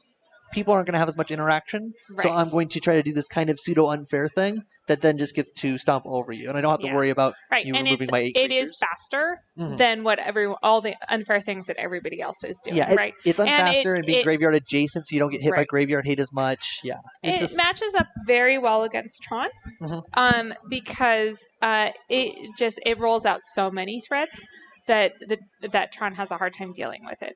I think less so in the Hollow One deck than in the Phoenix deck. But I played 3 Phoenix decks in Portland, and I lost all 3. Yeah, I think overall the matchup is actually kind of favored for Tron a little bit for the Phoenix decks, but really? Yeah, so the issue being is that Ugin just slams the door shut, whereas like with Hollow One, Ugin sometimes just doesn't clear the board because of the 4/4s. But I agree. Generally, it's not like massively favored one way or the other, right? There are definitely draws that are hard to beat.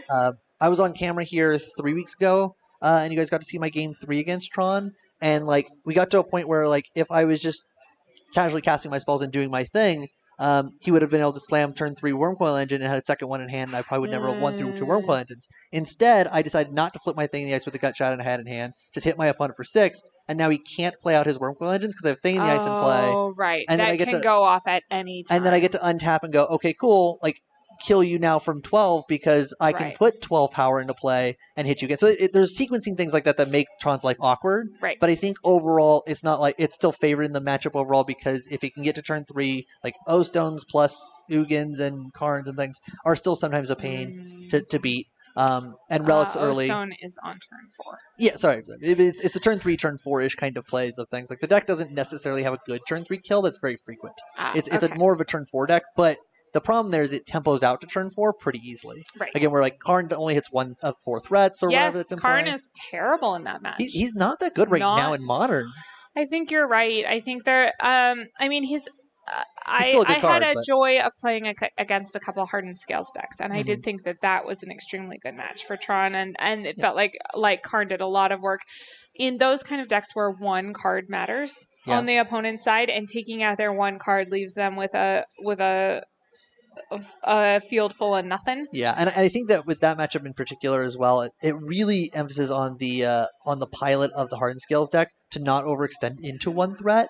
Usually the games I would win against Tron are the ones where you can represent 2 threats, and then like when Karn comes down, he's like, well, I got to pick one, and I lose to the other, right? Like I try to exile your Arcbound Ravager, and you put it all on an Inkmoth Nexus and kill me the next turn, or... Well, you put your Spellskite down first. Yeah, see, Spellskite's great. Spellskite's great. Spellskite's so good. I think Spellskite's very well positioned right now. It is. It's also a horror, so it doesn't get bounced by Thing in the Ice. It's a horror, so it doesn't get bounced by Thing in the Ice, guys.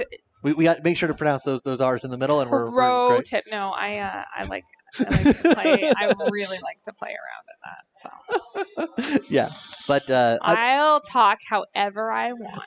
I've been enjoying the Infect matchup. I'm gonna be honest. I've been enjoying all the Arclight Phoenix matchups, but I really like the Infect matchup because there's a lot of interesting back and forth. There's lots of spot removal. Like both players get to play around things. And again, Spellskite does provide an awkward wrinkle into that matchup where you can't. Usually you can just like bounce your creatures, kill you. But now if they're bringing in Spellskites, now your spot removal doesn't work as well. But at the same time, now it doesn't get bounced, so they can chump for a turn. Yeah. I love all the different interactions of that kind of matchup. Yeah, it's great. Alex West was playing on stream. He was playing the KCI Thopter Sword combo deck with 4 Spellskites main deck. Yeah, I like that version of the deck. Specifically, I like that version on Moto. As somebody who streams a lot of Moto, like the normal KCI combo is just. It's possible to do on Moto, but it's not fun, and it's extremely tedious. Right. But you add the Thopter Sword combo into your deck, and you just get to quickly go infinite. You can just make a bunch of Thopters. And some games, you just win because you just Thopter Sword your opponent out. Oh, yeah. Well, this particular variety, the one he's playing, the Thopter Sword KCI, is the combo. Yes. Yeah. So not a lot of other... he's playing the prison version with a bunch of... Ensnaring Bridges and things. Ensnaring Bridges. And That's also a great way to stop. Hitting needles, yeah. So it's, again, Modern's in a great spot right now. So it looks like Modern's in such a good spot right now. So we got a Bitter Blossom facing down a Gurmag Angler here. I like that sense from Dave. This Bitter Blossom just going to be able to check this Gurmag Angler. Forever. Yeah, Hollow One, of course, notably being a deck that does not have access to enchantment removal. Well, enchantment removal or like Temur Battle Rage, which is usually how things like Gurmag Angler or Death Shadow get through the army of tokens.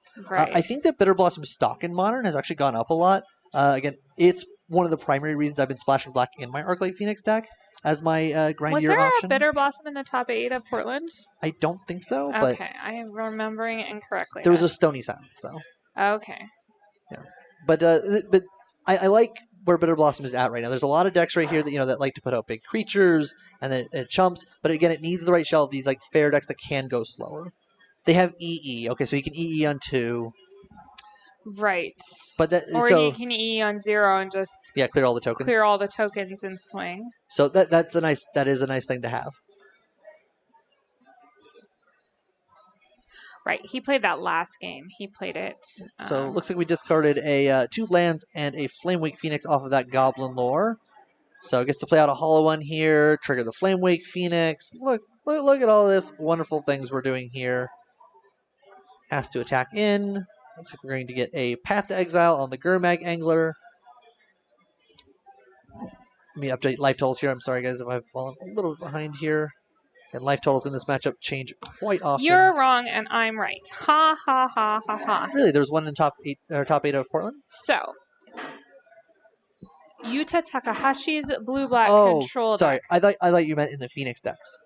No, I just meant... Okay. Yeah, in general. Yeah. Wasn't there Bitter Blossom in the top 8 of Portland because you were talking about Bitter Blossom as a Magic card. You were right. In Modern right now.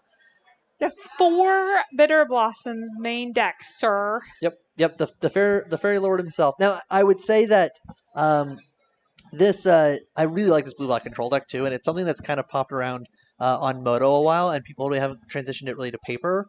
And I think it's a very interesting deck archetype. Again, really capitalizing, as we were talking about, on a 2-color fair deck that gets to be slightly different than like the blue-white control decks, and you get a lot of good options. And I do like the positioning of Bitter Blossom. It's a card that you pay 2 mana on it, and then you just sit back and you let it work. Right, and that's what's happening right now. Dave can block actual forever.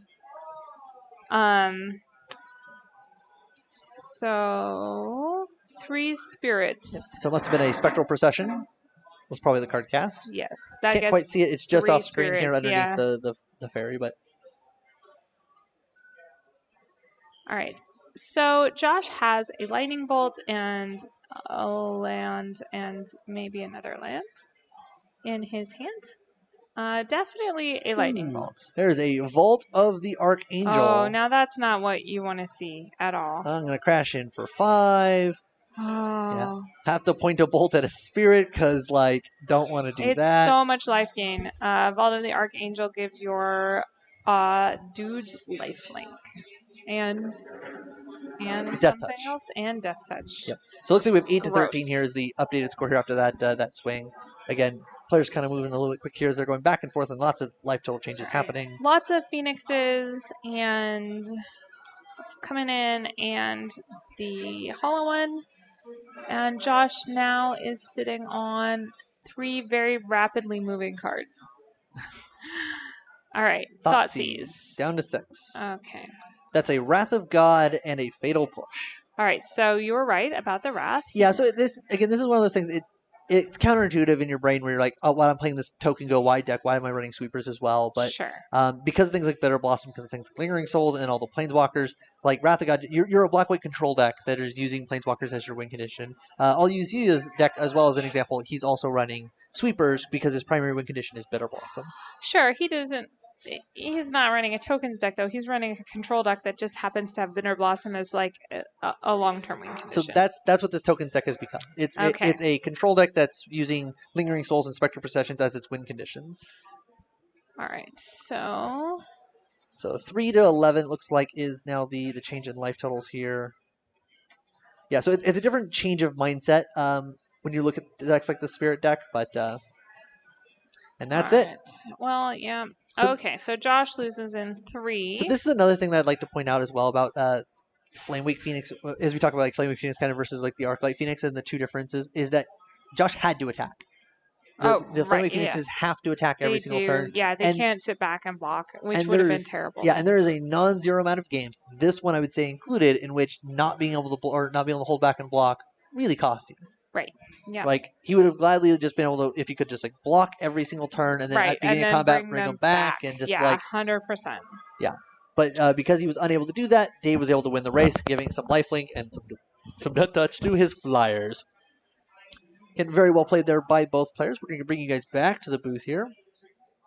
And here we are. Welcome back to Thursday Modern. Do you like our fancy new headsets? It's fantastic. These things are great. They are amazing, and you can hear some background noise here of people having a great time, but it's nothing like it was the last time I cast, where the chat would be like, do you guys know that you're sitting in a tunnel of some kind with and it really helps when we plug these things in blowing through. I heard about that. We forgot to plug them in early last week, and it took us a while to figure out where they were not plugged in at, but we figured it out. But you got it. We got it eventually. I'm proud of you. Takes us time. Again, we're all learning here. Let's go back to card spoilers here. All right. So we talked a little bit about the Planeswalkers. We talked a little bit about the Angels. Bedevil would be the next card I'd like to talk about. All right, so we want to talk about the Devil. So Bedevil is black, red, instant, destroy target artifact, creature, or Planeswalker. Now, here's a card that, again, also kind of requires a specific shell of things to be doing. We also have a metagame. Very exciting. So I'll finish up talking about this, and we'll talk about the metagame. How much time do we have left? Yeah, our timer has not been running. We don't have a timer. Some amount of time. 13 minutes, it looks like. 13 minutes. Yeah, so they're probably wrapping up for the most part. But anyway, so the big thing here is with Bedevil is that there are some number of decks in Modern, and I want to say UU's might have been one of them, that runs things like Hero's Downfall occasionally as a one-of thing that they need to run because they need to have excess removal. I actually kind of like Bedevil right now in kind of the Kolaghan's Command type slots in like the black-red fair mid-rangey decks. It's so hard to cast. Well, so and this, I think that if you're like more black-red, right, you're not 3 colors, you're not going to have an issue casting this card, I think, most of the time. And the difference, because again, you're same thing with Kolaghan's Command, right? It's going to be about the same. But the difference being there is I think that Kolaghan's Command hasn't been as good because while the Shatter Artifact is good, the Shock hasn't been at its best, and picking up a creature hasn't been at its best. So like the other builds are a little bit lackluster. Snapcaster Mage, it's just that there's a lot less Grixis builds now. Yes, so like it's when you calculate all those kind of things, but Devil's not a terrible card, right? It's not going to be the most exciting thing. It's not going to take over as far as spot removal, but being able to hit Planeswalkers and artifacts is just a nice utility thing to have as maybe a one of or two of in your black-red mid-range. I think what's really important here that doesn't happen with Hero's Downfall is that it's at instant speed. Well, Hero's Downfall is instant speed. Dreadbore, though, is sorcery speed. Dreadbore is its sorcery speed? Yeah. One? Okay. Yep. But that's I agree, and where I think that the instant speed does matter. 3 mana is usually a lot, but adding on the artifact clause to that, I think, is pretty good. Again, it'll require the right type of deck, like Mardu Pyromancer, for example. Was it? Okay. Mardu Pyromancer is a deck that like wanted the 2 mana spell versus a 3 mana spell, so it's probably not the right shell. Right. But again, we're talking as we get more of these multicolor cards, I think we're going to see more multicolor fair decks that are a little bit more mid-rangey in builds, and this is one of those cards that I would not be shocked sees a 1 or a 2 of at some point. Yeah, black now has removal to artifacts. I think this is one of the few ones. It's that and Kolaghan's Command. Yeah. Okay, guys, metagame. Metagame. Let's talk about it. What do you think there is in the metagame? So we have. So I'm going to give you a preview for the last 2 weeks, which I've either been in the field or on camera for, or in the booth for. So 2 weeks ago, we had about a third of the room on, and that's not an exact number, but it's pretty close, on Arclight Phoenix decks. And then like third of the room. Yeah, and then almost a third of the room on Tron. And then like a bunch of other spattering things. And that was like Christmas week, right? Then you had the following week, which was last week, and we had our most played deck in the room was a 3 of, which we had 3 Arclight Phoenix decks, 3 Jeskai control decks, and everything else was a 2 of with like 5 1-ofs out of like 50-something people. We're back heavy. So things change here. Things change here a lot. In case you're wondering, yep. Let's get into this. We have Where do we start? So we have a lot of Phoenix decks. So 1, 2, 3, 4, 5 blue-red Phoenix decks. And any mono-red Phoenix? I don't think so. I'm not seeing them. So it's interesting that mono red is not popular here locally, and I'll specify here locally. It's definitely popular on Moto. It's definitely popular in other regions of the country.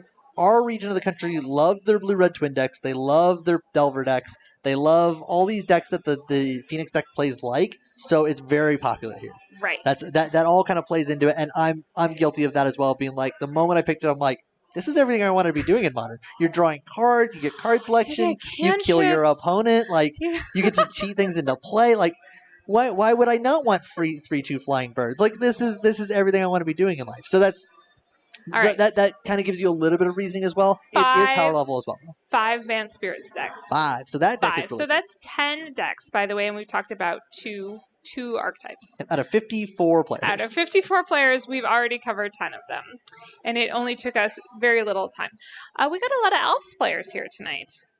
3 Elves decks, 3 Infect decks, 4 Tron, a couple Storm, a couple Amulet Titan. We saw Sam Black on... Somebody's after my heart. Is that the 4-color Prison deck? No. Oh. So Oh, 5-color Unexpected Results. Unexpected Results is a deck that I have played on my stream, and I've brewed up and been tweaking. It's the most ridiculous, fun, silly nonsense. I want to see what this guy is doing with his, because I haven't updated mine in a while.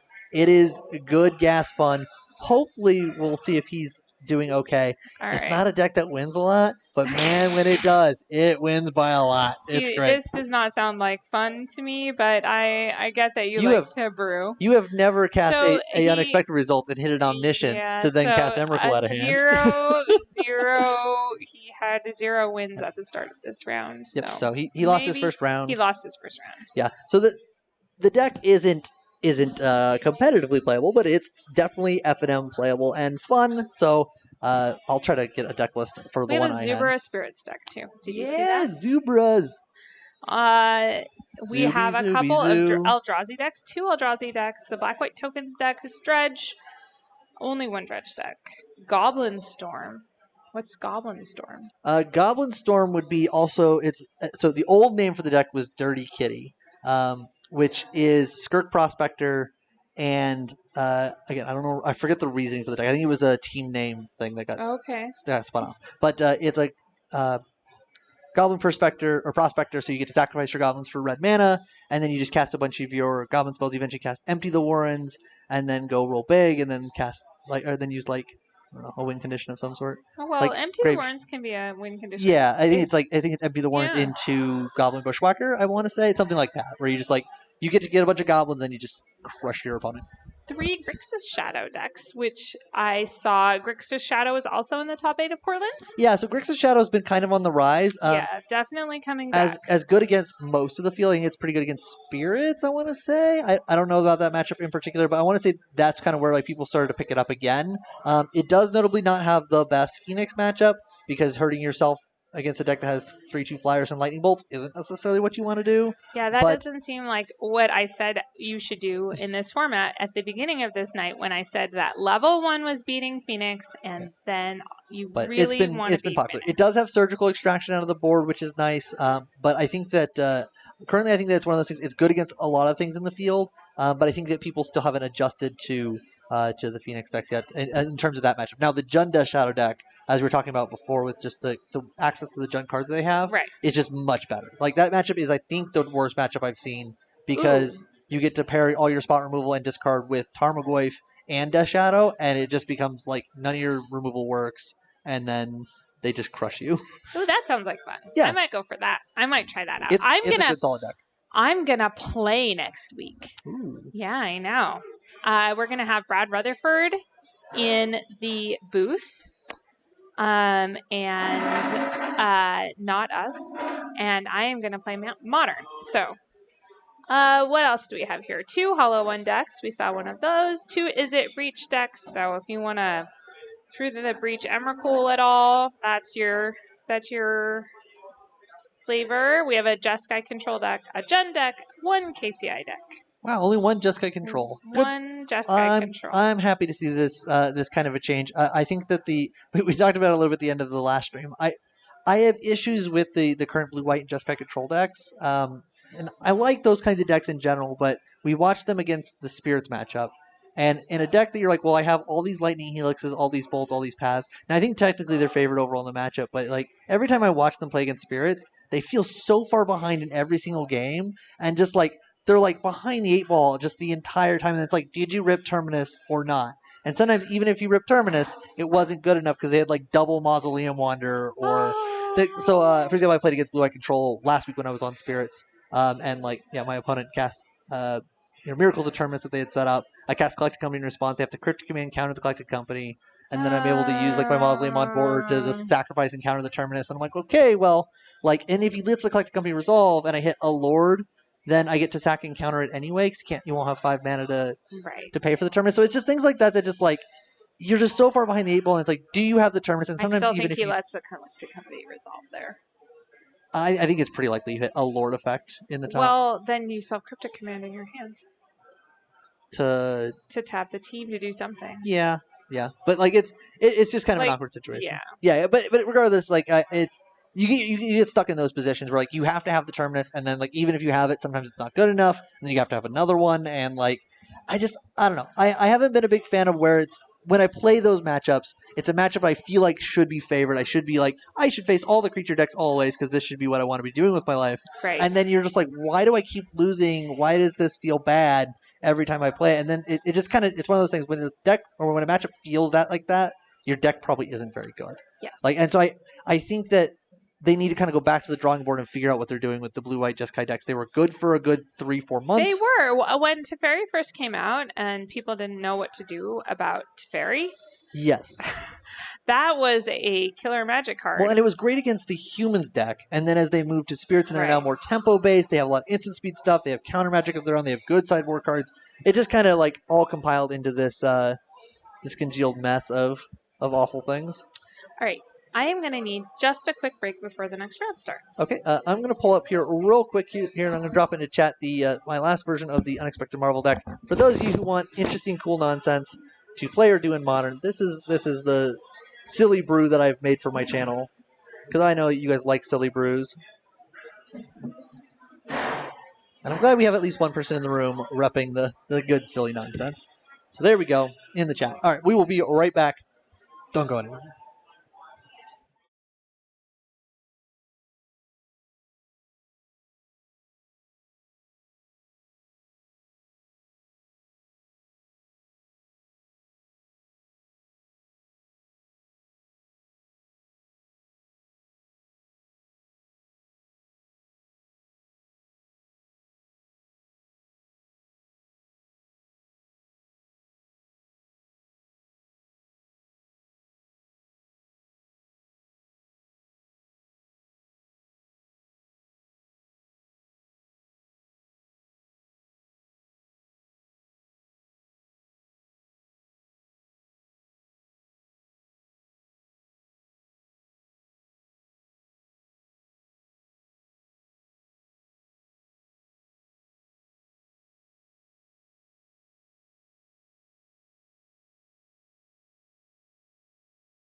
I did not have any sound on. That's pretty cute.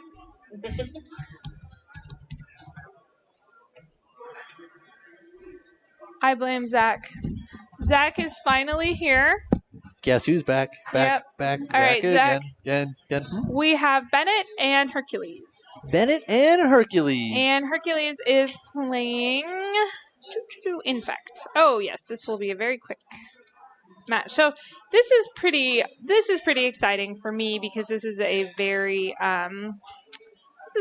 tier 1E match, right? Yeah. Bant Spirits has been, of course, the mainstay creature-based deck currently in the format, and then Infect has been on the rise as it's just been a very good card against all the unfair strategies that have been running around.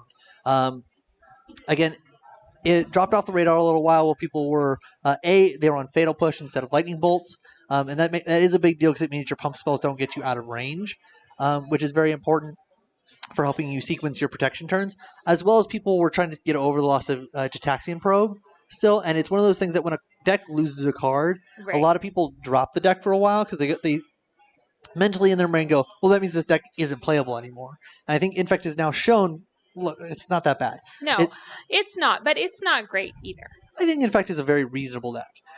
It's a deck that I would not be shocked if it take down GP Oakland this weekend. It's a very, very good deck. It's very linear, has good solid draws. And again, it does what you need to do in Modern, which is just kill your opponent and kill them quickly. Right, sure. And it has a lot of good answers and sideboard things for just random things that are going on currently in the format. Again, I think it's one of those decks we were talking about, does your deck beat Arclight Phoenix? I think it does that. Does your deck beat Spirits? I think it does that pretty well. Not great, but still well enough. The difference being is that they have flying blockers, so your Blighted or your Blinkball Text isn't as good. No, but Blighted Agent remains amazing. Yeah, but Blighted Agent's amazing, and Spirits doesn't really put you on a heavy clock, and the Infect deck loves it when you don't put them on a clock. Yeah, and, definitely. Although you were saying in round 1 that you get chip, dead, yes, right? Yeah. And there might be enough disruption here in the Spirits deck. There could be to not die.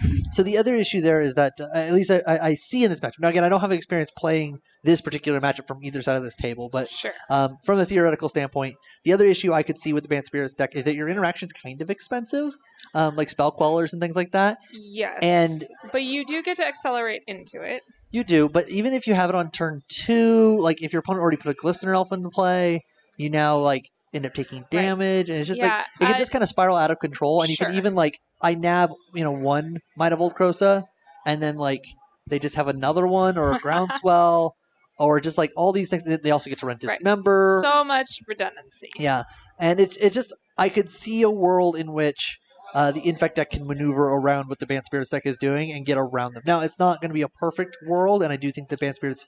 Again, it's one of these kind of coin flippy matchups, right? I think that the 5-10% one way or the other isn't really going to matter that much. I think he's at 17. Oh, okay. We need our thing up here.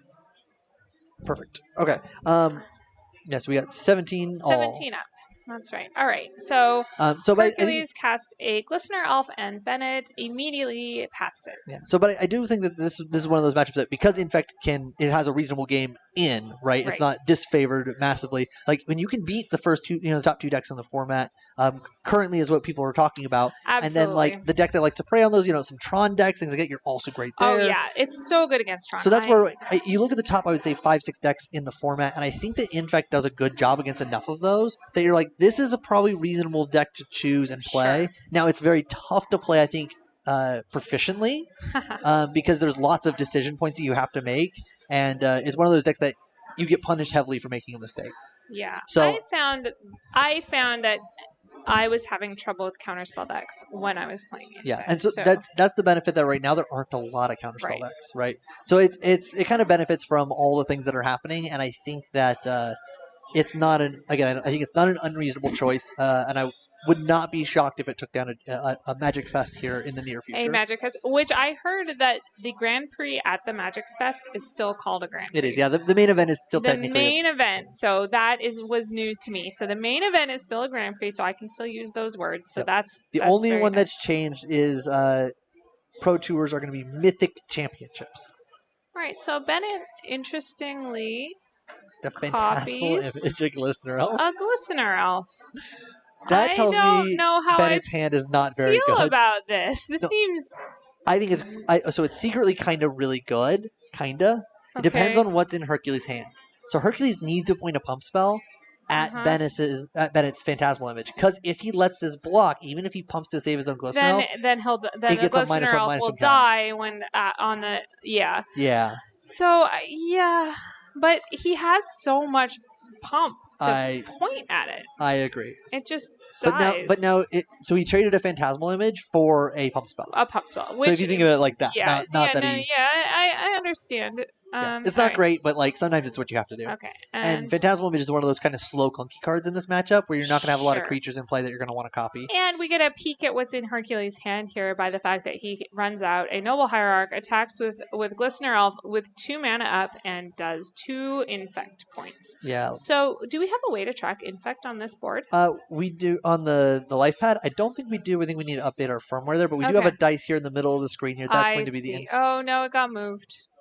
Oh, a bigger die got moved in. Thank you, guys. Look at that. These guys love us. You can tell. So we're going to get a fetch here from Hercules. All right. Another Phantasmal Image out here. All so again, I do like this from Bennett. Again, forcing Hercules to now keep expending pump spells on the Phantasmal Images. Now, because this Noble Hierarchy is falling a little bit further behind. But right. Well, he missed a land drop, right? He still has 2 lands. So that's got to be discouraging because a lot of his answers for Hercules' deck are at 3. Yep. So this is the things you kind of have to do in this matchup to try to fight it. Sure. And it's definitely a not common line of play. I think a lot of people have when they play spirits. Like, I shouldn't be Phantasmal Imaging my opponent's Glistener Elf. Like, I'm never going to kill them that way. They're going to just kill my Phantasmal Image. But if you think about it as like a proactive negate for the cheapest pump or the worst pump spell in your opponent's hand, it acts like that. And like Blossoming Defense and Apostle's Blessing, and I think there was one of the pump spells are the only target creatures you control. Only creatures you control. Blossoming Defense, absolutely. Yeah. So there are those scenarios in which your opponent's not going to have. And you'll notice that Hercules did not end of turn kill the Phantasmal Image, which very likely means he just doesn't have another pump spell in his hand. And in fact, we can see that there's a Spellskite and a Spell Pierce there. Yeah, and so now this Glistener Elf is just going to stonewall sit back. Yeah. And this kind of shows you like why it's an unconventional line, but there we go. Okay, Vines of the Vastwood. Yep. Vines of the Vastwood. But and again, can that target your opponents? Yeah, it's worded in a weird way in which Bennett will not be able to target his own creature. Mm-hmm. If it were to like resolve. Oh, I see. So you can counter a spell that your opponent casts on their own creature? Yeah, because it's not like target creature gains hexproof. Target creature can't be the target of spells or abilities your opponent's creature control this turn. So it's not amazing. So it's not the opponent of the creature, it's the opponent of the Vines of the Vastwood spellcaster. Yeah. So it's kind of awkwardly worded in that fashion, but all right. So now Bennett has traded 3 cards. To not die to Glistener Elf. Okay, and Aether Vial is very, very slowly getting online. Supreme Phantom. It's that's the X3, right? Yes, that is the 1/3 Lord. This card is really, really good. I am astonished that this creature has 3 toughness. Like, it's one of those like weird, obnoxious things that happen that like. Because it's so easy to get it to 4 toughness, and usually against decks like Lord decks, they have to have 2 Lords out to 3 Lords out to save their whole team from like an Anger of the Gods. And Spirits is like, I have Selfless Spirit, I have Spell Queller. I could also just have 2 Lords, and then my whole team is saved. So Bennett's not going to draw another land here, and I think that's going to be it because of the Blighted Agent. But we shall see. He's got a couple Spell Quellers. So he's got 3 on board. Hercules has 3 Infect on board with just swinging in with Blighted Agent, which I believe to be the right play here. Yep. Because then everything is, and then he's got a Blossoming Defense. Yep. All right, so that's going to be it. That was a pretty disappointing game 1. Bennett did not draw a 3rd land. Yeah, and again, it kind of does show you the awkwardness of some of the Banned Spirits creatures. They don't really line up well against what the Infect creature is doing. Again, Banned Spirits is not really what used to being the deck that's not the beatdown. I don't think that shows awkwardness. I think it shows that Magic means sometimes you get mana screwed. No, I would say even if Bennett could cast his spells, he still has to win a race there. I think he would have, if he had not missed land drop number 3, I think it's a totally different game. He had a spell. He had a whole handful of good there. I think I don't think that you can tell what this match is going to be like based on Bennett missing his 3rd land drop. I'm just saying, tangentially speaking, I think yes, it's a different ballgame. I'm not talking about this game in particular. I'm just talking about the matchup in general. You have some of these creatures are not the best aligned, and Hercules didn't have to cast a lot of spells there. Sure. He had to cast a lot of spells at his opponent's Phantasmal images. But again, it's one of those things, if Bennett's hitting land drops, and he's not probably casting Phantasmal images on Glistener Elves, he's probably doing something else. And then Hercules just gets to keep kind of chipping in damage. So I just, again, it's one of those, when you have a lot of 3 CMC creatures, that's kind of tough against the Infect deck. Mm-hmm. You do have cards that do align well and can do some work.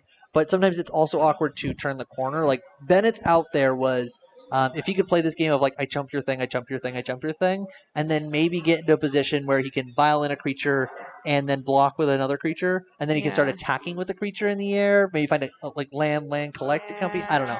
But I don't know. He's getting stuck on 2 land for all those turns. How many turns was that? A lot. It was a zillion turns. That's the mindset of what you're trying to go for, right, in order to win that race, because you have to block the Infect creatures if you don't have removal for them. Right. And the Bant Spirit deck doesn't have a ton of removal spells, and then especially once the spell sky hits the board, then it becomes really awkward. Then you have to find 2 spot removal spells in order to try to dodge, or in order to try to get a Blighted Agent or whatever off the board. Sure. And once they don't get, or once they're unblockable, then it gets real tough. Yeah. So Bennett does have he's got mages. So. Yep.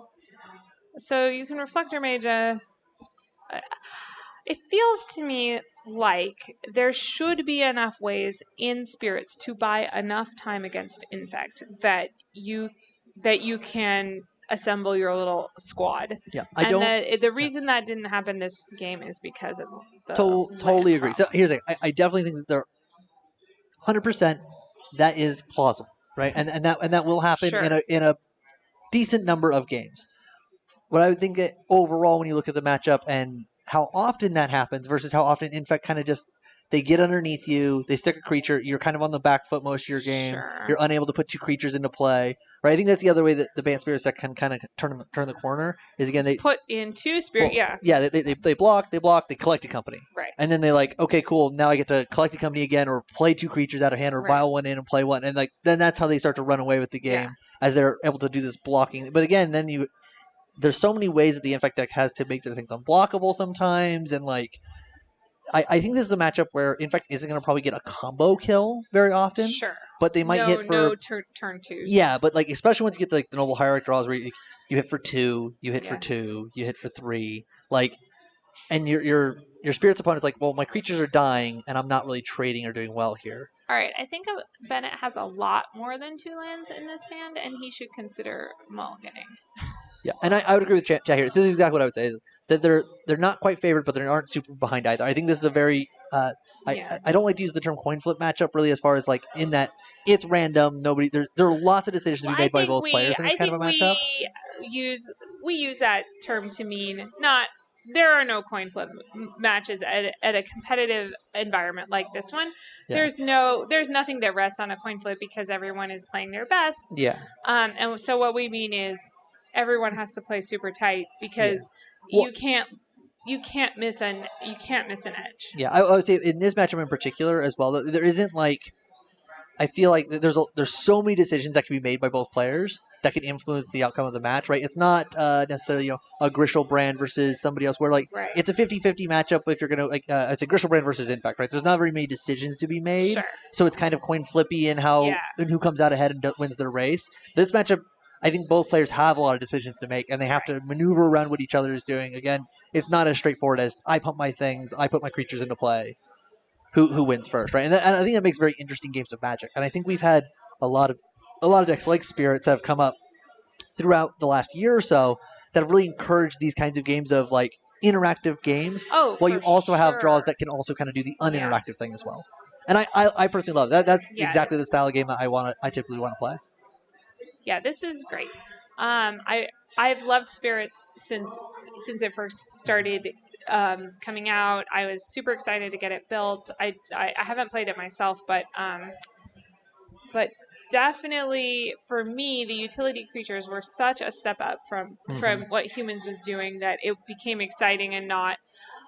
And also, collected companies. Yeah, amazing magic card. The first time, so I really liked the human decks, and I was a big fan of them because I think they were fun, they were interesting, and again, they had lots of dynamic gameplay. And I'm kind of on the other side. I like the Spirits deck. I think they're a better overall Magic deck than the humans decks were. But as somebody who was like playing Hardened Scales when the Spirits deck came up, and it went from being like, hey, this is kind of a favorable matchup where they have creatures, you have gameplay back and forth. It's like, oh no, they're just going to play Stony Silence. And at the time they were playing Stony Silence in their vials, or with their vials still in their deck, and I was just like, no, why are you doing this to me? Like, this is just rubbing it in. And then you combine that with like kind of the Bogle game plan at times of just all my things have hexproof and they're evasive and big. Right. Those games kind of rub me the wrong way. But I still think this is a great deck. And there's a reason why this deck is succeeding, right? Is it gets to interact with its opponent while also doing its game plan, and occasionally it gets to do a busted thing, which is what you need to do in Modern. You can't just not do a busted thing. I think Bennett missed his Aether Vial trigger, unfortunately.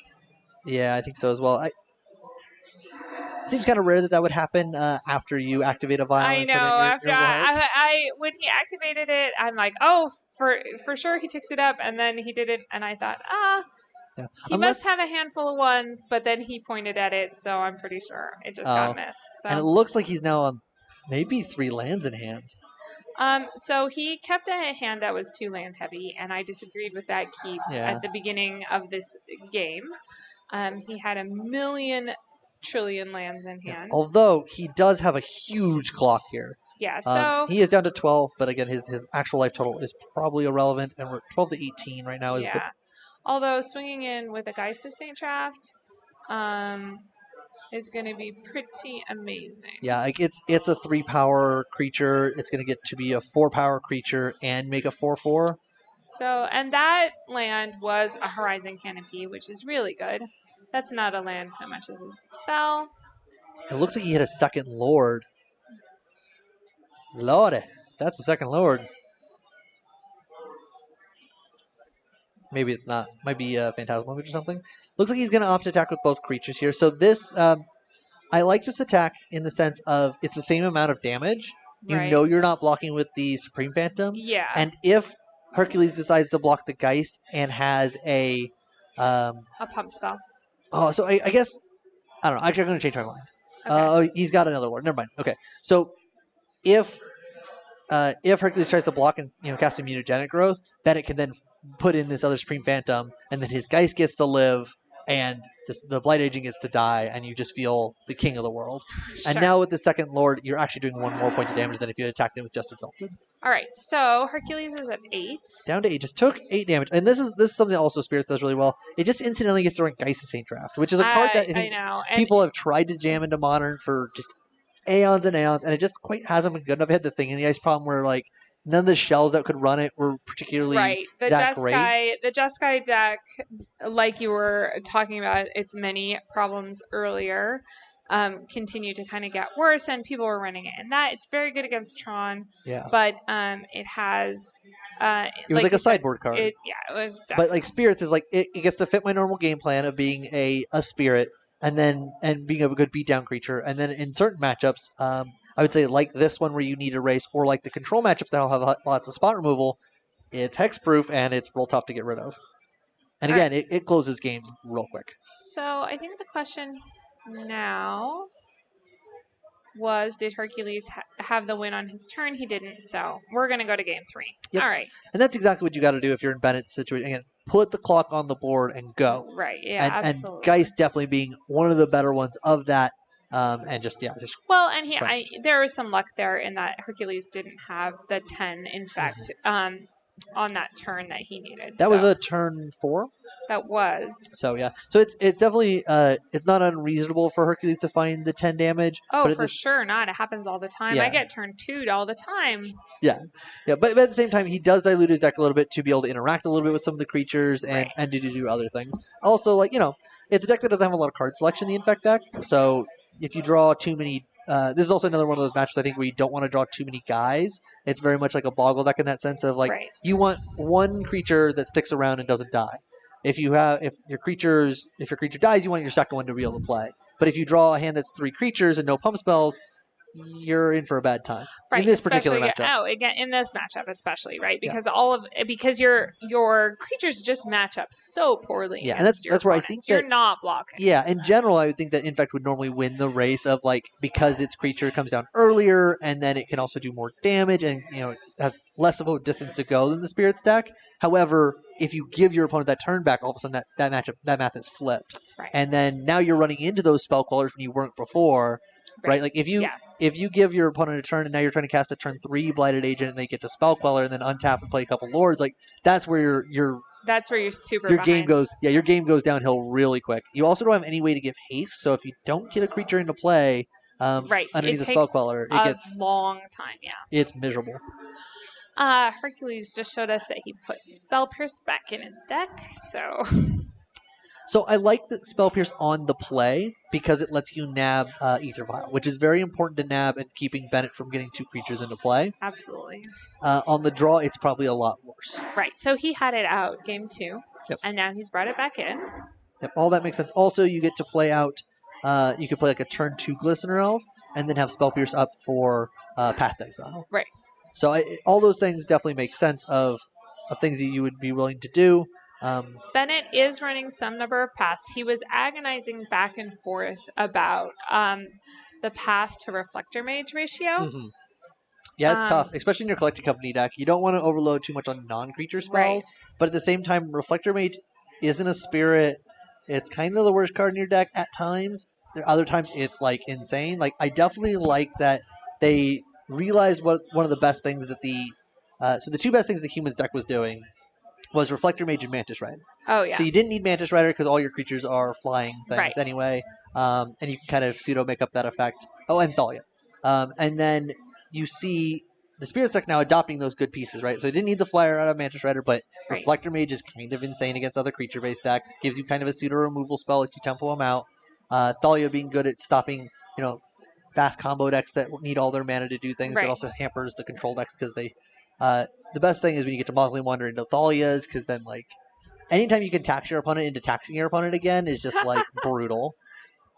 So Hercules gets a Glistener Elf here on 1. That is a great play for him. That's a really good, really, really good play. Yeah, that is just terrifying. So Bennett is going to go to 18 and go run out the Aether Vial. Yeah, you don't want to be in this position if you're Bennett, because your opponent can literally just win here. Yeah, and even if you don't have actual lethal, you could get to the point where you're representing essentially lethal, and that's just...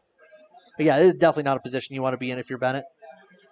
You never really want to be on the draw in game 3 anyway against Infect, but because of draws like this, it just... And it looks like we have a hand that's just a bunch of pump spells. All right, so there's the Might. Okay. Does he have 2? He's got the Mutagenic Growth. That's 5. And... All right, Bennett is happy to take 5 and not be dead. Cool. Yep. Says so Bennett. Hercules has a Blossoming Defense, and I think he's got a Mutagenic Growth and so a blue he just spell. has enough to win. I don't think he has enough mana to cast the. Ooh, that is a very good play for Bennett. That is, yeah. That'll help him. That is huge. That'll help. So Thalia's going to make it so that where you could cast basically infinite, very cheap pump spells or free, you have to pay 1 more for each of them, and now it becomes much harder to win in a single hit. Not impossible. So you can, if you make your land drop here, you can Mutagenic Growth and play a pump spell still. Yeah. So actually that will still win the game. So does Bennett have to block? Because that's kind of gross. But Bennett has to block. But here's the thing, and it makes it really awkward for Hercules, especially if Hercules doesn't have a 3rd land, is that the Thalia blocks, you could try to cast a pump spell, right? Mm-hmm. But if you don't cast Mutagenic Growth, Bennett could just Violent a Mausoleum Wanderer and counter the pump spell, and then you lose your Infect creature. Yeah. Because First Strike is a real beating. Now, First Strike is a real beating. Hercules took 2 there for playing the Breeding Pool. 16. Now, the difference being here is that, again, he found the 3rd land, so now he's less at that risk of getting Mausoleum Wandered out. All right, so Bennett goes to block. Okay, he has a Dispel in hand as well. But no mana. Yep, so Mutagenic Growth is going to pay 2 life and the 1 for the tax. Make sure to kill the Thalia. So Alright. So I was kind of, if I was in Hercules' shoes, I was kind of hoping that this Dispel, all I saw was it was a blue card initially, that it was a Blighted Agent, because this would have been a good turn to deploy Blighted Agent and then not have to worry about the block for the following turn. But it being a Dispel is fine, but not great. Right. What are you dispelling? Is it just Collected Company? And Path. And Path. Right. That would be the only 2 instances I could think of in the Banned Spirits deck. All right. But both are reasonable hits. Bennett is at 14. Yep. Both are reasonable hits. I think if Bennett's best play here is if he has a Reflector Mage. Oh yeah. Like Reflector Mage would just be insane. It is not. It is a Drogskol Captain. So he can vial in another creature, so as to not have to block with the Drogskol Captain. There is a Noble Hierarch.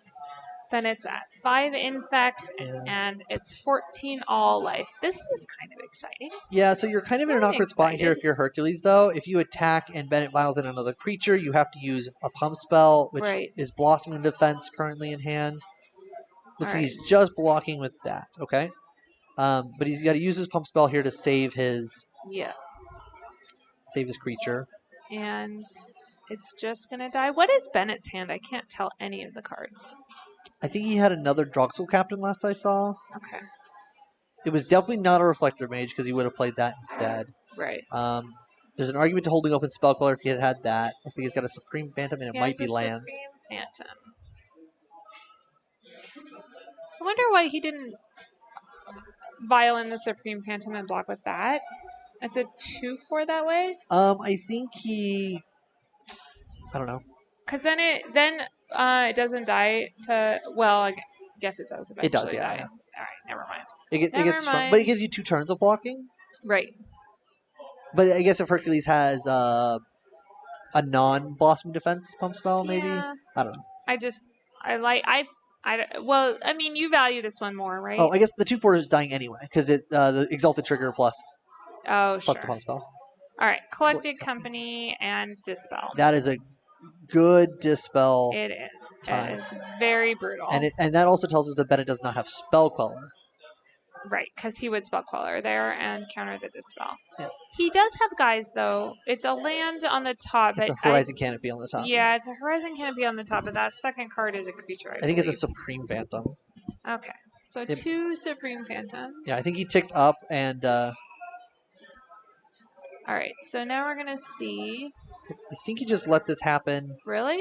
Yeah, so you don't want to blow your Become Immense just yet, because that gets through Spell Queller as well. And now, you get to deploy. The 2 -1/-1 counters are fine. Okay, so Bennett draws a card off of the Horizon Canopy. We don't know what that is. Oh, it's another land. Great. There's a Reflector Mage. And Hercules does have a Vines of the Vast Wood in hand. So. Okay, so. So I guess this is why we are learning to Reflector Mage right now. Yep. Okay, so we're gonna see this this work out pretty nicely for Bennett. It's not the best, of course, but it's not the worst either. Ooh, I like that. So. Because Bennett has a Vial on 3, if you cast the Vines and get blown out here, you're really far behind. You can use the Vines as a pump spell at some point if you need to. Yes. So you can already keep an infect creature in play. You don't need to use the Vines here, so don't. Right. Right. The key thing I think in this matchup is kind of patience for the infect player. All right. Groundswell. Spell Queller for the Groundswell. So now the issue here is that now Hercules has to determine if he's using Become Immense or Vines of the Vast Wood to protect his he's only got 2 cards in it. Maybe he didn't have that. He must not have a Become Immense. All right, so now... Okay, so now Bennett gets to kind of come into the driver's seat here. He needs a couple good draws here. He does, and the fact that his Lord has a million... minus counters on it is pretty bad. Yeah, essentially both of his 2 creatures, or 2 of his 3 creatures have 0 power. Yeah. But that Spell Queller is still a 3-power creature. We have 13 to 14 is the total life here. Right. Bennett And I 13. think he's going to bring in, well, he's going to bring in something that costs 2 mana that's in his hand. It's the other Lord, and go in with a Spell Queller, 4/4. I like this position that that Bennett is in. Well, we know that at the moment Hercules' threat is a Glistener Elf, and we have blockers for days. So many 0-power guys we don't care about. Yep, and this is where we were talking double Glistener Elf. Oh, that's rough. Yeah, so now Bennett has to hold back 2 creatures. Well, he's got a bunch, so I mean he can just hold back 2 creatures and not lose anything with power right now. This actually isn't the worst case scenario. Again, the worst draw I think, or the worst case that Bennett would see would be the like a Blighted Agent. Blighted Agent would have just been Agent would have been very terrifying here. Yeah, so this is okay. This is winnable through, as we're going to attack in her for 5. I agree with the chat that Dispel seems very subpar versus Spirits. That's not a thing you want to be doing. That you want Spell Pierce instead. I agree. We're down to 4. I think that Bennett has 1 card in hand. I think Hercules has 2 cards. Bennett has this. If if Hercules draws, I don't know if he's already drawn for the turn or not, but if he finds Distortion Strike, that's his avenue to victory, I think. But outside of Distortion Strike, he's just dead on board, and there's not much he can do about it. And again, this is where we were talking about this matchup being very winnable for Spirits. Yeah, and I don't think Distortion Strike does it, right? Well, it makes unblockable, then you have you give Vines kicked. Okay. To do 5 or 6 with the Exalted Trigger. All right. So. Oh, if he blocks with the other Lord, he doesn't have lethal. Oh no, he still does. Yeah. This is still lethal. Yeah, that's fine. It's 4 exactly. Yep. Okay. So those guys die. If he has an Inkmoth Nexus as was his draw, he gets to block and buy another turn. It doesn't. Looks like he's double Vines the Vastwood. Yep. That's it. Big handshake, yay, Bennett. Yeah, I think that was a great example to show you, like, again, the decisions that can be made that can help you win this matchup. Right. And also kind of things that this matchup hinges around, right? Does your opponent have an unblockable creature? Bennett threw away a lot of creatures to blocks that were almost chump blocks a lot of the times, and it was the right decision, right? It doesn't 100%. feel mentally like that's something you typically want to be doing, but he understands. But in this match, those chump blocks are really trading to win the game because you have to do it. Mm-hmm. You will just lose without the block. Yeah, so it was definitely a very close game, and again, it kind of came down to that you just didn't have the blockers. If Bennett had found one of his lands had been like maybe a Blighted Agent at some point, or not a Blighted, Inkmoth X at some point to add another like threat to the board that could be flying and dodge. Hercules didn't draw an Inkmoth Nexus in 3 games, so that's very unlucky. So, but again, that's where that matchup is very interesting, right? And I think there's a lot of matchups like that currently because of these decks that are like.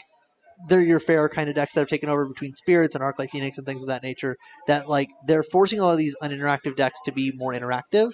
Yeah. And there's lots of decisions to be made. And I love that because I think it makes those matchups more interesting. I don't mind fast linear aggro combo decks being around in the format, right? Those are cool decks that we should have. And absolutely, it's what makes Modern interesting and fun and exciting. But you just need to have interaction for them. That feeling when you sit down across from a deck that can beat you on turns 2, 3, or 4, and you have to just cling to your seat and hope that doesn't happen. It's exciting. I love those matchups, even when I'm not favored. Yeah, well, that's where I think that. That's intense and thrilling, right? But if you have no hope and you're literally only hoping that they can't win the race, that's where I think it loses some interest. And I think that's where currently right now in Modern, we're starting to see a lot of decks that are able to now interact a little bit. So it's not just do they have it or not. It's okay. They could have it if I just tap out and I don't. Oh yeah, but I don't interact at all, right? But you can figure out ways. Okay, how am I supposed to interact with this deck? How can I prevent the Griselbrand opponent from doing their shenanigans? How can I prevent the Infect player from killing me with their creatures? And you're able to formulate a plan and actually still have and that's much more exciting to me because you could just be dead on 3. They still could just have a nut draw that makes their thing unblockable and they kill you. But there are times where your decisions then mattered, right? You blocked with the right creatures at the right time. The chat's really into the fact that they like that Dispel, and I'm just saying that if it's a Spell Pierce, it still counters the Collected Company and it does a lot more. Agreed. Yeah, I think it's just more versatile as a Spell Pierce. It's more versatile as a Spell Pierce. And it counters more than one thing. And while Spell Pierce is worse in other matchups in particular, I don't think that it's a... Moving so fast, there's no backups. All right. I'm going to... and rolling. Go check on my... Hold on. I'll be right back. Yeah, sounds good. Sit down, Frank. Welcome. How many people do we have in the room for Legacy, by the way? For Legacy, we had, I think, 24, 25. So we have about, 80 people or so in the room playing Magic right next door? That's cool stuff. And then, with the 54 we have tonight, it's a pretty good crowd out there. Pretty good. It would pay to have more modern events at, certain things. You mean you don't want to do only limited? You don't like the 7-3-2-1 ratio? I mean, I'm really digging the potential limited format. Yeah, I definitely. So I like limited too. I think it's a fun format. It's definitely interesting. Oh, hey, I'm gonna step out. Yep. We have a very special guest here for you guys to interview. Make sure you guys put your questions in the chat here for Sam Black. Here are these two guys.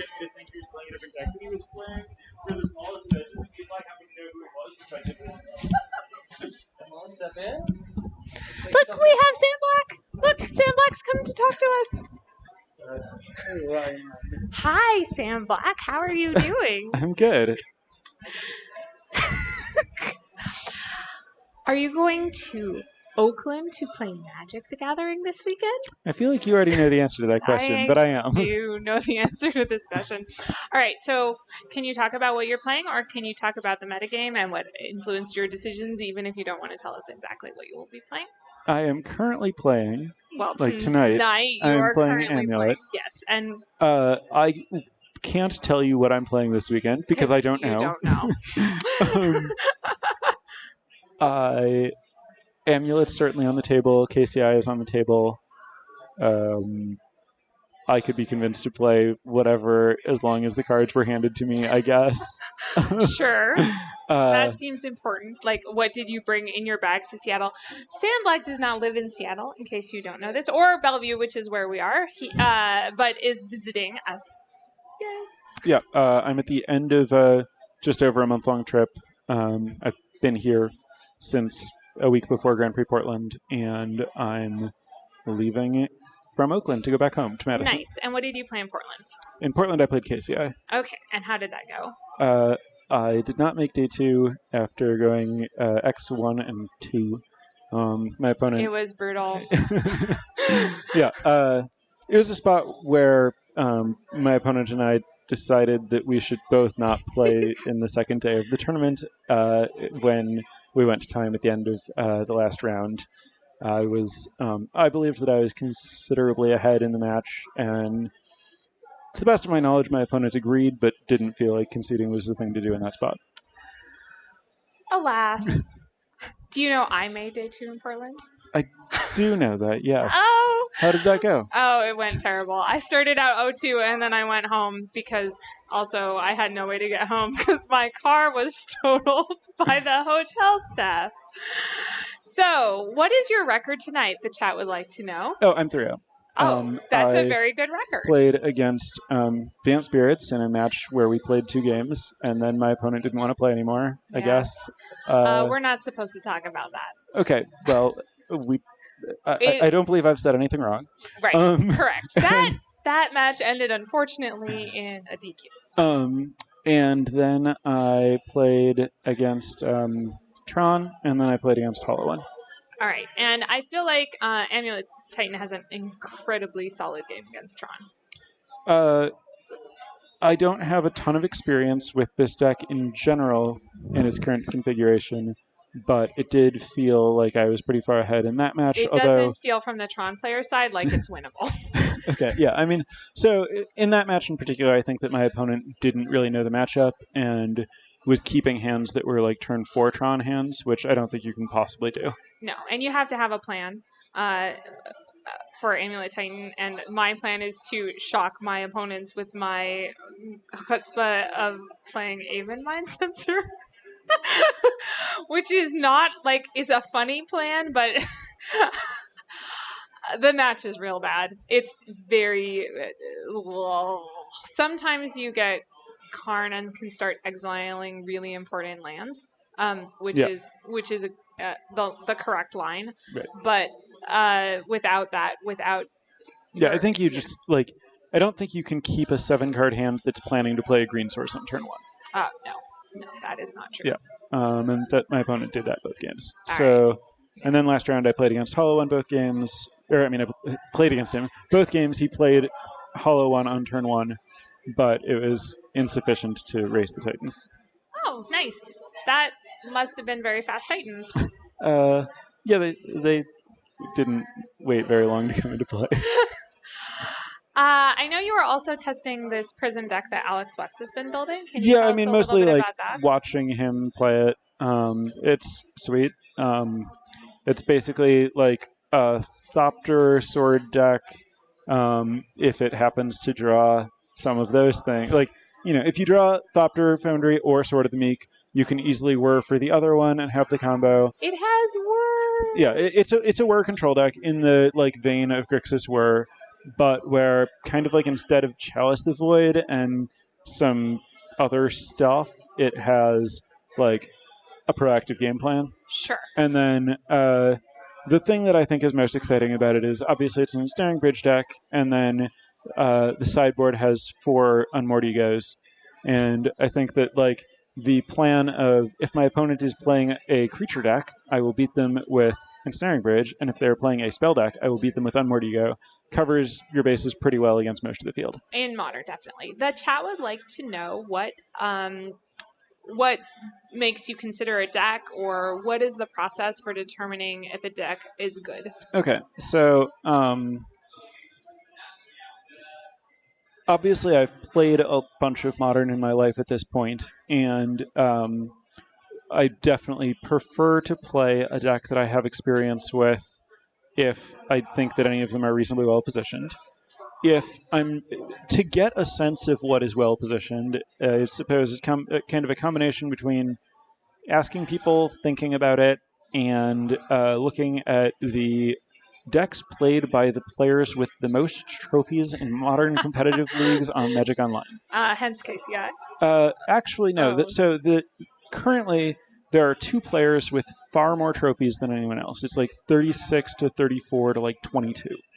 And the 2 players with the most trophies play 4-color Death Shadow, where the creatures are just Death Shadow, Tarmogoyf, and Street Wraith. Mm-hmm. Zach and I were talking about that deck earlier, that we think it's really well positioned right now. Yeah, and then the other one plays Grixis Whir. He's like the Grixis Whir guy. So I think that basically I have a lot of respect for the people who play a lot and win a lot on Magic Online. Kind of my most successful Modern Grand Prix was the previous Grand Prix Vancouver, when Jerry, Josh Utterlayton, and I all top-aided with Death Shadow. And that was a result of this same method, where I just was like, all right, well, what are people doing well with on Magic Online? Saw that, the person who is doing best or near, but like saw that there were a few decks that were played by the people who were doing best. One of them was this Death Shadow deck, and I was like, all right, I guess this deck's great. We should play it. And then we did, and it was great. It was great. So the same methodology would point me to Death Shadow or Grixis Whir. I don't feel like playing Death Shadow and/or don't have the cards on me or something. It might be. Death Shadow might be a really good choice, but it fulfills my requirement for Modern, which is that I like to play at least one of Thoughtseize and Ancient Stirrings. It has Thoughtseize. Right.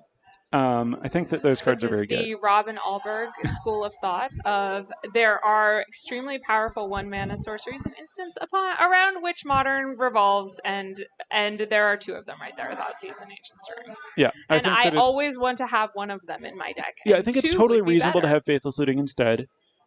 That seems okay. And if you can get Mox Opal in your deck, also that's another big plus. So obviously this is why I like Lantern, is it plays Thoughtseize, Mox Opal, and Ancient Stirring. So it's doing really well on the cards I want in my deck. It does have a lot of cards. Yeah. But that's the basic methodology, is just decks that I know or decks that are doing well in Magic Online, or both.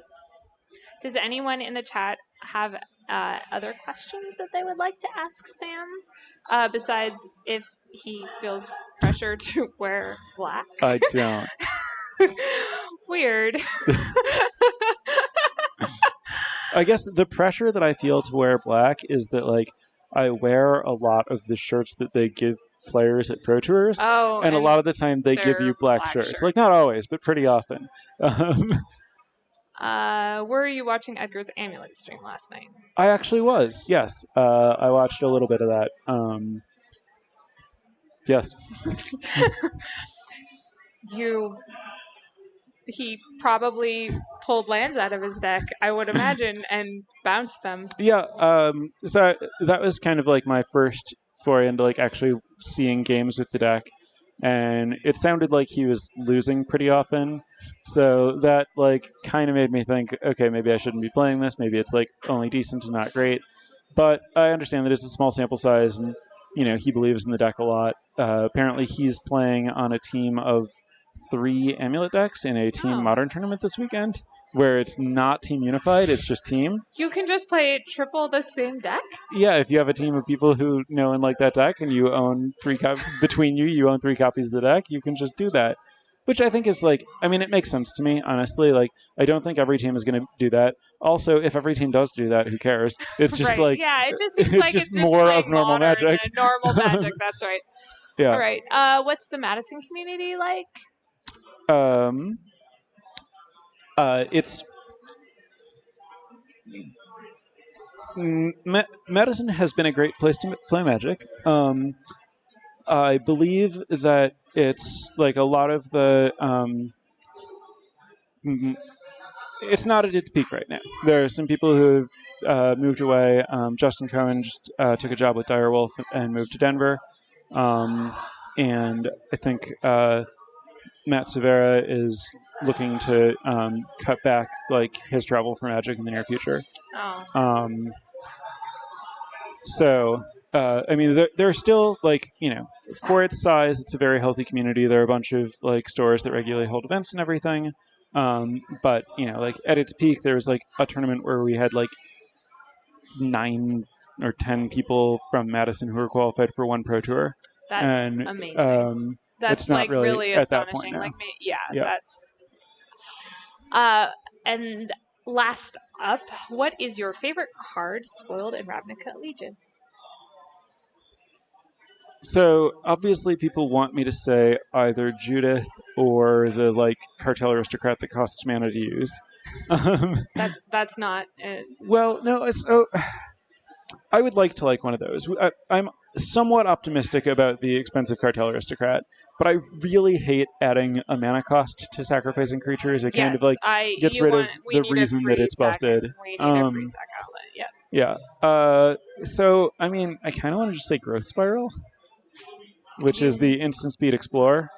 With the blue and a green. Yeah, I could see you liking that card. I am. I don't know if it has you tempted to play the card Scapeshift with the card Cryptic Command in Modern, but if you were to try to put those 2 cards in your deck that together, would be so weird. Who would do that? I don't know, but if you knew anyone who's in the market for that, I think Growth Spiral would help that deck a lot. Yeah, definitely having instant speed ramp in that deck seems really, really sweet. Yeah, it it does seem pretty fun to just like pass on turn 2 with the ability to rampant growth or remand depending on what your opponent does. Absolutely. I haven't played that deck in a while. It was very poorly positioned against Teferi, and for a while there's a lot of Teferi decks. There's not so much of that anymore. There isn't. I might look into it again. All right. I really appreciate your joining me. Thank you so much. Welcome. I take it that means we have another round coming up? You're done. I'm kicking you off. All right. Cool. But thanks. Bye, everyone. I'm going to just turn this off for a bit, and we will be back soon. BRB.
Hello, guys, and welcome back to Mox Boarding House in Bellevue, Washington. My name is Zachary Brady, and this is Robin Albert. I'm Robin Albert. Sorry, my wonderful co-host. We have our final distracted. round. Our final round of 4 rounds. Yeah, we're gonna have the last one. We're gonna have our one and only Case Kianaga. We love Case, and tonight he has something a little. It sounds a little spicy, right?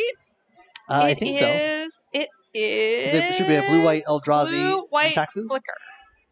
Sure, it's a blue-white Eldrazi and Taxes kind of. It says flicker, so I assume it has flicker wisps in it. It does, but so does Death and Taxes. All right. I watched him play a little bit beforehand. But it's like blue-white. That's not death. That's just. Well, it's built on the Death Taxes shell. Has spell quellers. We should go down to it. Yep. Heading and down then to the back here. another Magic player that Zach and I particularly like watching here at Mox Boarding House, Richard Neal. So like this is kind of Battle of the Mox Boarding House regulars. I'm super excited about this because these guys are both great, very fun to watch, and just really nice guys. What is Richard on? Richard is at Phoenix. Nice. So that will let us also see a Phoenix deck.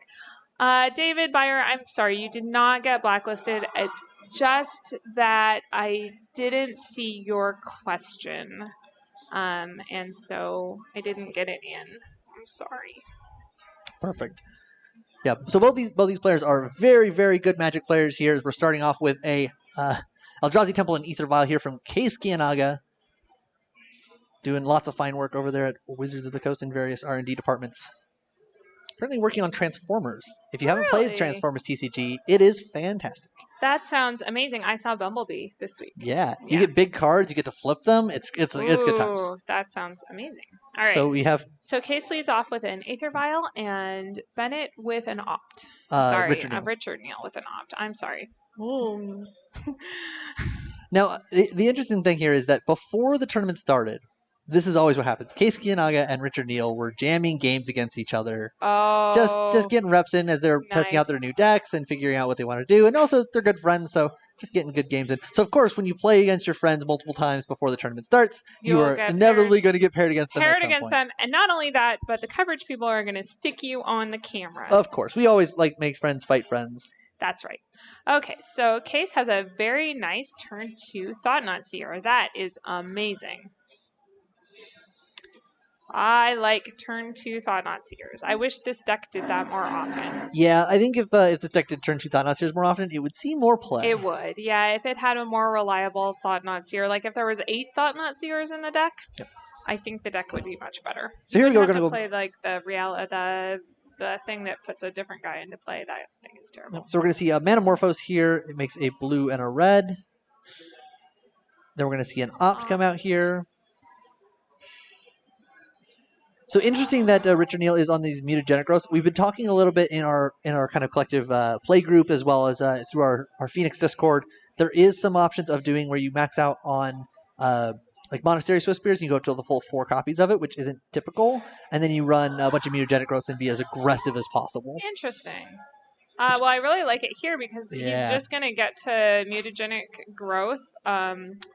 Mutagenic growth, the thing in the ice here, and knock that Thought-Knot Seer back into Case's hand. This is so good. This is why you play this deck, right?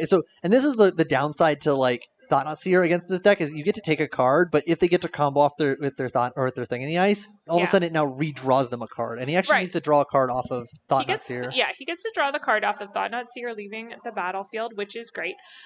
When it comes back down again, Case is going to already missed that trigger. Oh. We're way past it at this point because he's cast his Faithless Looting, unfortunately. Oh, so he did not draw the card? He did not draw the card, no. Because he drew the card off of the Opted cast and not off of Thought-Knot Seer. So he missed one look at a Phoenix there. But no, Richard Neal is not in Holy Divas list. It's not Kiln Fiend, but it's very much like the Ross Miriam style of list, but it's running Mutagenic Growth and 4 Swiftspears. So now that's Case's trigger, right? It is Case's trigger. So he's supposed to remind his opponent to do that. Yep. Remember triggers. It's a thing that needs to happen here. But so this is something I like when you get to play with the thing the ice decks against things like Thought-Knot Seer is you just get this onslaught. Not only did Case took a card out of Richard's hand. You get to draw a card when it bounces again. Then they replay it. But when they replay it, it's now facing down a 7/8. Right. And now it has to like block, and then you draw another card, and like the card they took is probably not as good. This is a pretty sweet attack here. Yeah. I'm really happy with it. And then we get to get a mutagenic growth here at some point. Does he have lethal? I think he just has lethal. Between the first Swift Spear, the Opt, that's 2. It'll be 3, 4, 5 with the mutagenic growth, and that's 12. So it puts Case to 1. If that's what he wants to do. If that's what he wants to do. The other option would be to mutagenic growth the Swift Spear that's getting blocked and draw the card, which is kind of good. Yeah, and I like this because it keeps as many creatures on board as possible and Right. hits, and you're still hitting for just an Yeah. absolute truckload. Yeah. There, and it leaves Case with no board. He's got 2 active Aether Vials here. Oh, he has a 3rd Aether Vial in his hand. That's a pretty miserable hand. Yep. So again, Gross. we saw the best draw, the best thing possible, which is turn 2 Thought-Knots here, and then it just kind of followed up by nothing. Yeah. And then we also saw the combination of what this Phoenix deck can do, which is like, yeah, you have a turn 2 Thought-Knots here. Well, I'm just gonna make a turn 3 7/8 that's gonna be Right. hitting you. Yeah. So now Case does have a Path to Exile in his hand. So he's not exactly dead. He can Path, activate Mutant Vault, and block. Yep. And it looks like Richard Neal is now kind of out of gas. He has a land and a thing in the ice in hand. I think he's probably best to just cast this thing in the ice and not like try to flashback a Faithless Looting out of the yard, because he has to find a 0 in order for the Faithless Looting out of the yard to be lethal. And if he doesn't, then he gets at least stick another thought or another thing in the ice, which can potentially rebounce things that Case might play or put into play. But he's not paying any attention to you, and Nope. he's flashing back. This is a subjective thing, right? I don't know how many zeros are in Richard's deck. He could be on like 7, and then maybe that's the better option. He actually puts both Thing in the Ice into the yard, which that's Oh, he gets to double block and path. Yeah. Blah! yeah. So the problem here is there was so much mana up for. Man, Case has just pulled that handbrake, and he's going for a full handbrake turn Right, here. yeah. This game is going to come around the corner. So I really admire Case as a Magic player for just this reason. He just never loses his cool. He can be 100 miles behind, and he just no big deal. No big deal. He can just come right back. I have never seen him give up on a game. Yep. And here you drew a Horizon Canopy, so he's going to be able to crack. Well, he drew a Path Exile. He gets to play Horizon Canopy, use that as a redraw to Adakar Waste, which is the blue-white pain land, so not going to be able to play that out. But we'll just pass turn. Has a path here, so he's not just dead. Making sure to hold back the Mutant Vault here. What I like about this is Richard telegraphed by flashing back that Faithless Looting that he didn't have another spell in hand. Right. And by doing that, it means that now if Richard draws another Swift Spear, Case can just activate Mutant Vault and block it. Yeah, absolutely. And well, Richard has Faithless Looting again, so he's redrawing his hand, which is what I like so much about this Phoenix deck. Right, you're out of cards one turn, and the next turn you filled back up again. Yep. So it looks like he found an Arclight Phoenix here, and I think he found the Thought Scour. Yeah, look at that. The Serum Vision set up an Arclight Phoenix. Oh, nice. Now you get to mill it with this. You have to draw your card off of the Thought Scour. Draw your card off of Thought Scour, Richard. Oh my God, Richard! Stop it! So this is something that happens with this deck. You get so shoehorned into like, oh, my birds are going to come into play. I'm going to attack. I'm going to do these things. And you just forget those simple things of you need to make sure resolving your spells. Yeah, like your spells draw you cards. You need to just like. Did we need to stop it though? Because I think they're. Oh, he remembered now. Okay. Fine. Okay. They fixed it at this point. They fixed it. All right. Drew another Arclight Phoenix. Well, this Arclight Phoenix, if Case doesn't have another path, is going to be able to come in here. Is lethal, right? No, Case is at 4, and this Arclight Phoenix will only do 3, but it's close to lethal. Does he have an? Okay, there's a Swift Spear. Is it Charm 2? He does. So this is another scenario in which I think that you get aggressive in, too aggressive in trying to put Phoenix into play the freeway. Sure. And sometimes a 4-mana 3/2 haste flyer is just good enough. It's just if you just paid mana for it. And okay. I think this is one of those turns where I just would have rather have just. Okay, so he found a land. He was able to shock and then go.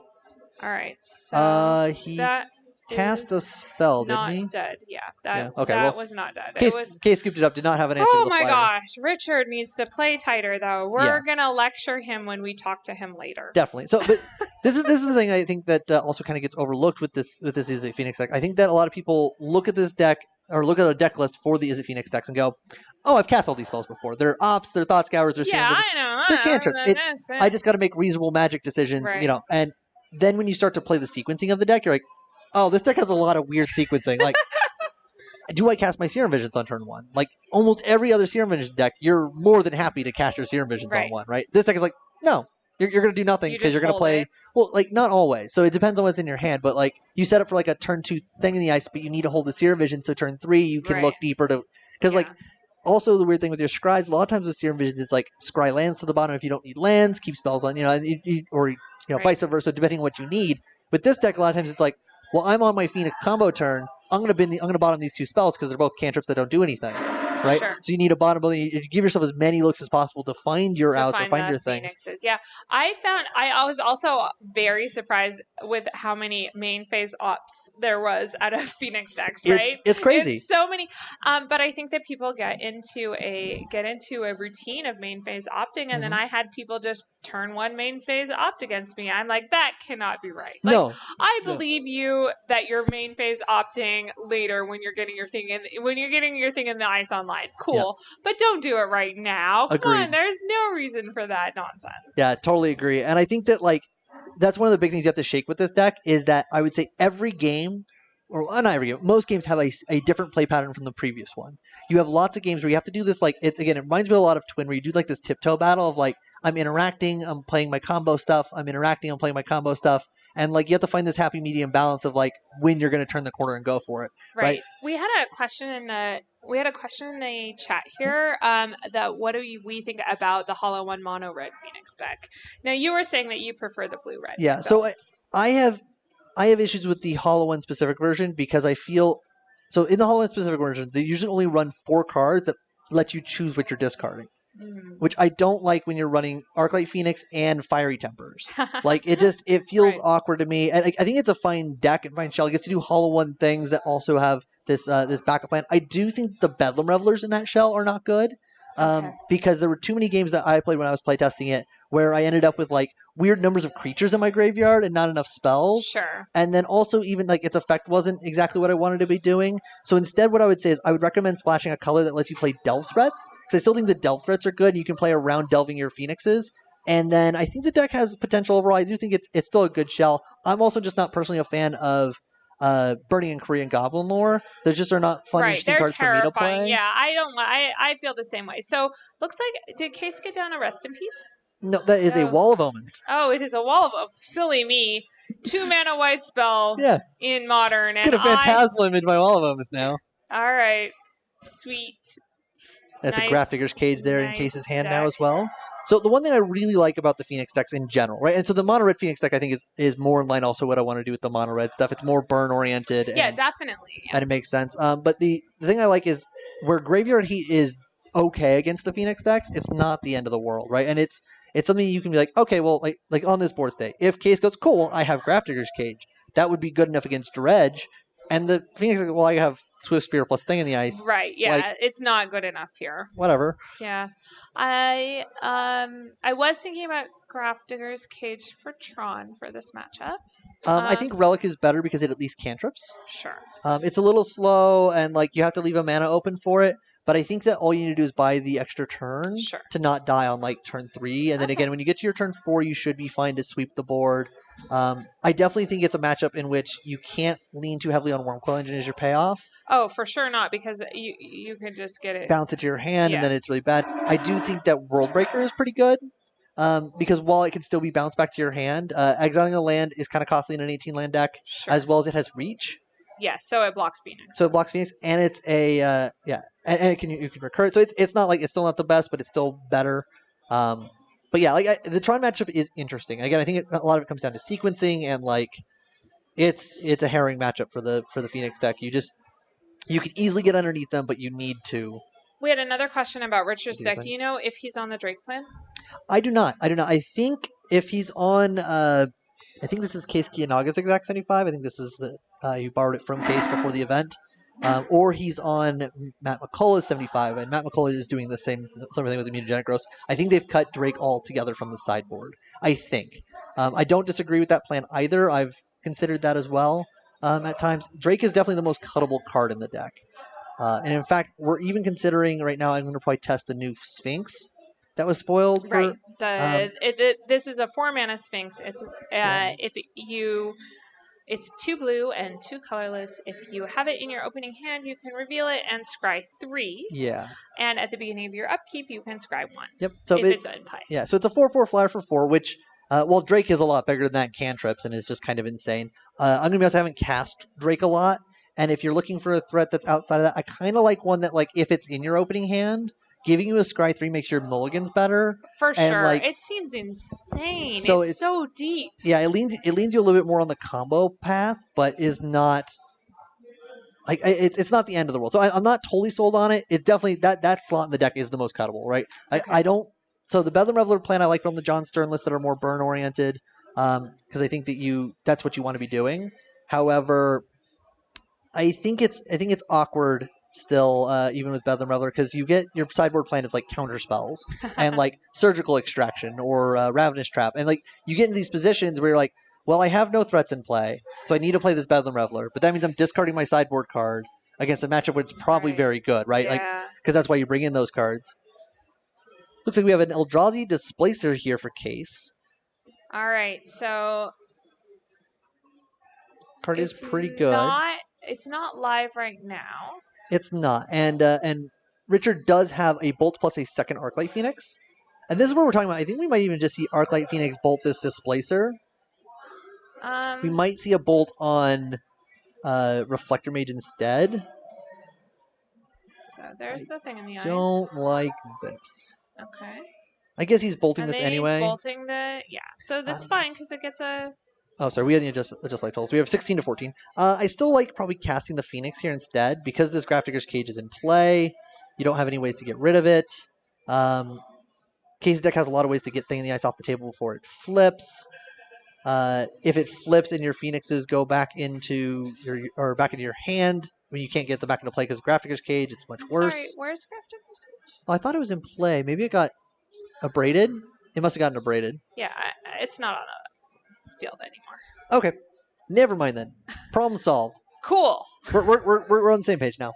See, look at that. People make good plays when they know the whole board's safe. But anyway, like this deck has so many lines of play. Like you sit here and you look and like because you have all these cantrips and selections. It's really amazing, and we were giving Richard a hard time for missing his draws, but the deck is incredibly complicated and so much is going on. Yeah, and I absolutely love it. Again, it reminds me a lot of Twin from back in the day, but it's a little bit more fair, and you can interact with it easier. It feels more dynamic. Agreed. Yeah. Right. There's a lot more going on. You're tracking a lot more things. You're making a lot more decisions. Whereas in Twin, you're like, I make a decision to cast a Deceiver Exarch and then put a Splinter Twin on it, or I decide not to do that because I'm afraid my thing will get removed. Yeah. and I agree with Chad. This is one of those matchups where we haven't really seen a lot of these kind of like Death and Taxes style decks. Ooh. That Displacer is really good. Oh, that's a really amazing Displacer. Yep, just going to blink this right away. Hit a Swift... Oh, no, he's going to hit a Wall of Omens. Sure. Oh, that was end of turn. Brutal. So now he gets to like bounce both these Swift Spears. Wow. Yeah, this is a pretty board locky position. Yeah. And this is one of those matchups where like this is why Drake was kind of in the decks initially, is if there's enough of these kinds of decks you want Drake, because not only is it a creature that they blink, it's pretty bad you get to draw a card. Right. But also if they don't have a way to stop flyers, which like this deck doesn't really have a great way to stop flyers other than having the Path or Reflector Mage to get rid of it, it's probably killing them in one shot. Right. Yeah. Yeah, David Byers What says, a great draw there. So Faithless Looting is the draw there, which means that we're going to probably see multiple Phoenixes come back here. I believe there are 2 in the yard. It found a Serum Visions and a Braid and a Gut Shot, it looks like. I could be wrong on the Gut Shot, but I think that's what's the second red card in the hand. This deck also is really highlights. Yeah, I think those are 2 gut shots now. It really highlights the power of a Braid as a sideboard card, and I really really liked it. You get into these interesting scenarios in which you want extra removal against like spirits or creature-based decks like this, Sure. but also like it hits Grafdigger's Cage and Aether Vial and Relic and it's like really great. And the first time I actually saw it in Modern, Vial in another displacer, blink the Oh, displacer you're funny, targeting. Well, that's a beating. funny. Brad, I was at a Modern Grand Prix. Must not have been a Grand Prix. I was it was a Grand Prix with Brad Rutherford, Mhm. and he took a standard deck to a Modern 8-man just to fill it out. And he had a Braids in his standard deck, and he destroyed his Affinity opponent with card's his really Braids. He's like, I think this card might be Modern playable, and he was right. Yeah, it's amazing how a card like that can just like really capitalize on everything you want to be doing in these kinds of matchups, right? You know, again, it's against Affinity, especially. You know, it's just never dead. Sometimes you need to kill Cranial Plating. Sometimes you need to kill, you know, their Arcbound Ravager or their other thing that they put into play that they have like counters on. You know, it's fantastic. And this has been a Modern card design thing that they've slowly modified and altered, in that they want to make sure that they have modular cards. And as we get more and more modular cards, they're going to get more and more playable, and it's just like it's insane. So it looks like Case Keenog are going to wrap that one up. Yeah, that was pretty brutal with both of the Case notably was one of the first people to really latch on to the Is It Phoenix kind of style of decks. And so I think he really knows what he's doing, not only in this matchup, but also just like intentionally coming to FNM. He wanted to have fun, wanted to play this deck that he always likes to brew something that's a little bit interesting and a little bit different. And I think he has the right idea, kind of how to attack the Phoenix decks as well. Right. I don't want to face Displacer with my Thing in the Ice, because like if you just keep blinking it, it's an 0-4. That's just pretty terrible, right? You have to cast 4 spells in a turn to bounce everything. To bounce it. And then you have a bunch of things to protect your Displacers from bolt effects, which there aren't too many in the Is It Phoenix deck. And then also Reflector Mage, just keeping stonewalling your opponent's things. Absolutely. You also get Path. You also get Graveyard Hate. So I do want to talk about just a little bit more about what a great event this is. Yes. It's a Thursday night here at Mox. There's 54 Modern players. Some of these Modern players are going to GP Oakland, but a lot of them are just people who come and play every week here. So if you are in the Seattle area and you want to come play Magic at the most amazing game store in the world with a really fantastic competitive Magic scene, you should come and join us. And it's 4 rounds of Magic every Thursday night. If you are not a Modern player, you can play Legacy. And Mox is really I have a dearth of competitive Magic events right now. We do. Unfortunately, that should change soon. But Mox is really one of the game stores in this area picking up the slack and running a whole schedule of events. So if a Thursday night at a store is not your cup of tea, we have Modern 1Ks and Modern 1-kindas. Had one last weekend. Ironically, because of the new year, of course, it was our lowest turnout of the year because, you know, everybody's on holidays. And plus, we still had 25 players. But oh, nice. Yeah, for again a normal, like for us, that's a smaller crowd. Yeah.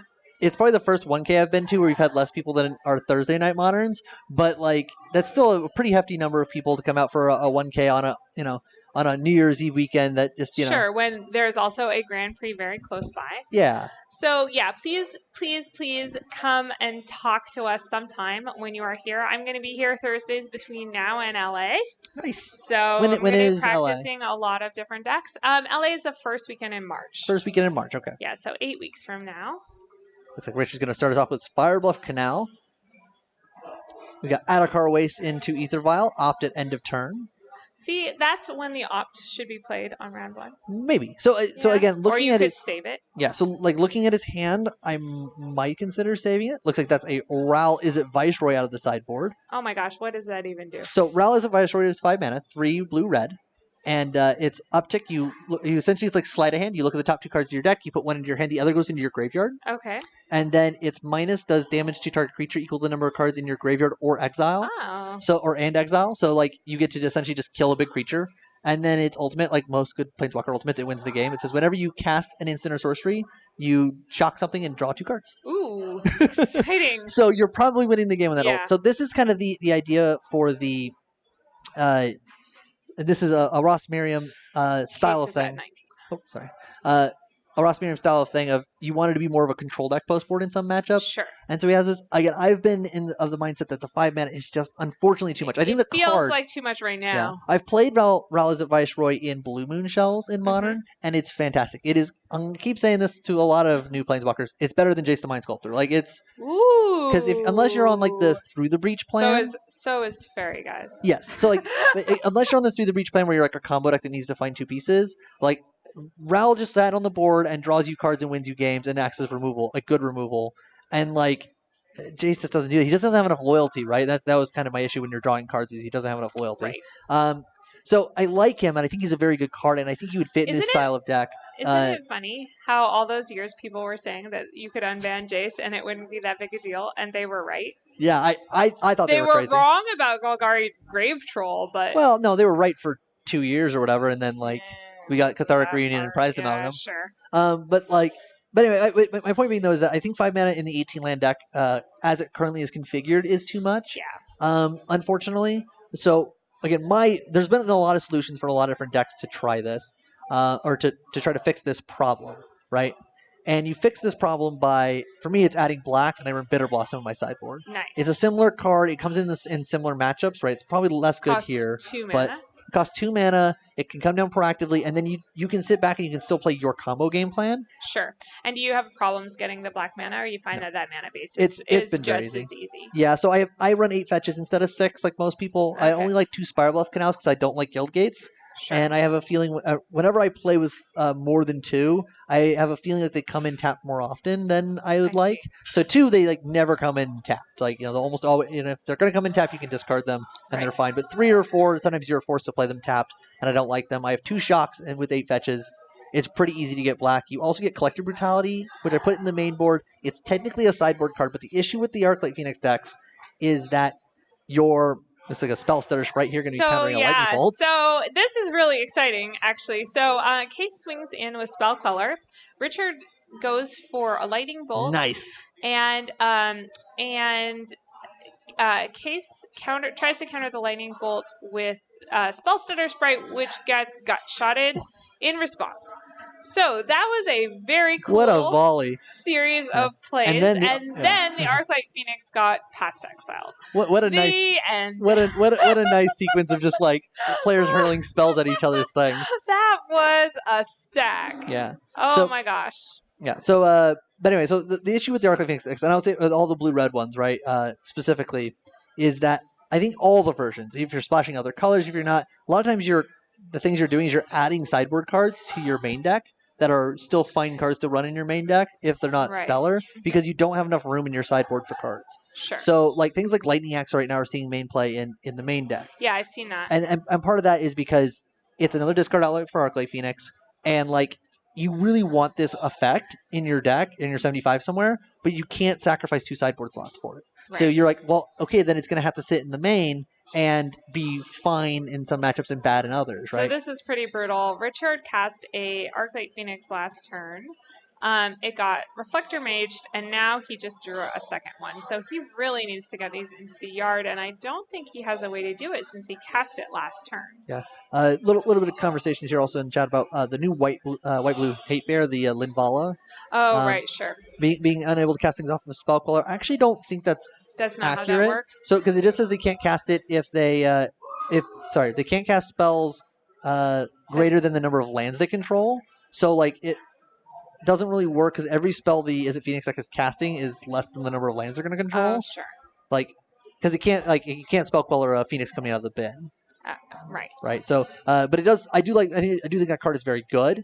Though the issue being, I think it's only one-sided. I'd have to double check on that.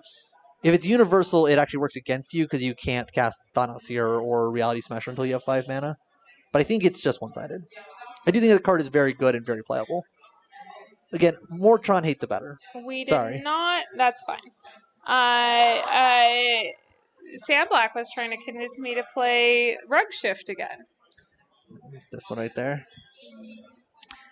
Yeah, Escape Shift is not bad. I think it's still a little, it's just a tad slow, but yep. So we have Linvala, Azurus Renegade, white, blue, 2/2 human soldier. Each opponent can't cast non-creature spells with converted mana cost greater than the number of lands that player controls. Whenever opponent casts a spell, if no mana was spent on that spell, Okay. counter that spell. Okay, Okay, I forgot about the second The rider. second half. Yep. I totally forgot about the second half. I definitely remembered the front half.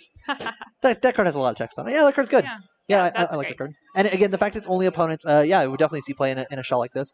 What I think is interesting that Case has done here with this kind of a deck, right, is he looked at the Spirits deck and went, nah, those Vile creature decks don't really have an interesting game plan that I want to play. So I'm going to take the good cards, the Reflector Mages, the Spell Quellers, those things that it has going on well, and I'm going to add in Eldrazi because people haven't been playing enough Eldrazi, and they're pretty good.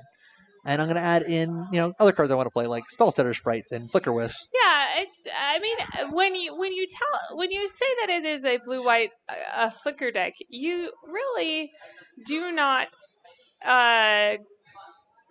The depth of this is pretty impressive.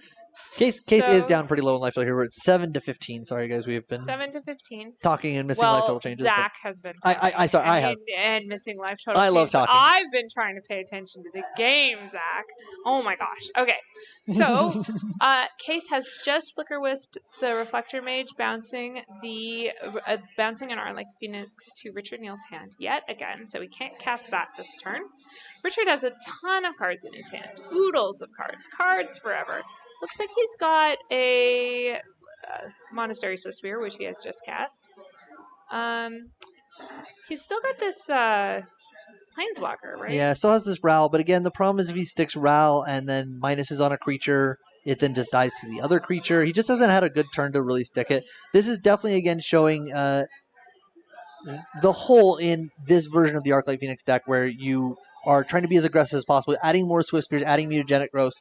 The idea is to hedge against linear combo decks or big mana decks where you just need to race them repeatedly, right? Like if this was Tron, you get to stick Swiftspear and start casting Mutagenic Growths and going. And that'd be amazing. Yeah. But the problem is that you've taken out Gut Shots, right? So if you had Gut Shot in your hand, like the more traditional build, this Flicker Wisp gets to die to Gut Shot, and then you get to play Ral minus on the Reflector Mage, and then now you have a Ral on board and your opponent has a wall. Sure. Right? And you could have Reality Smasher and then kill it, but like you at least set yourself up into this position of I have a Planeswalker, you don't have anything.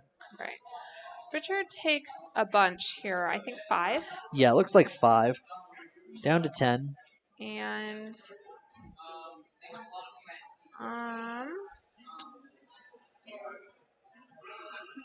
so Richard has a Lightning Bolt in hand. What is he saving it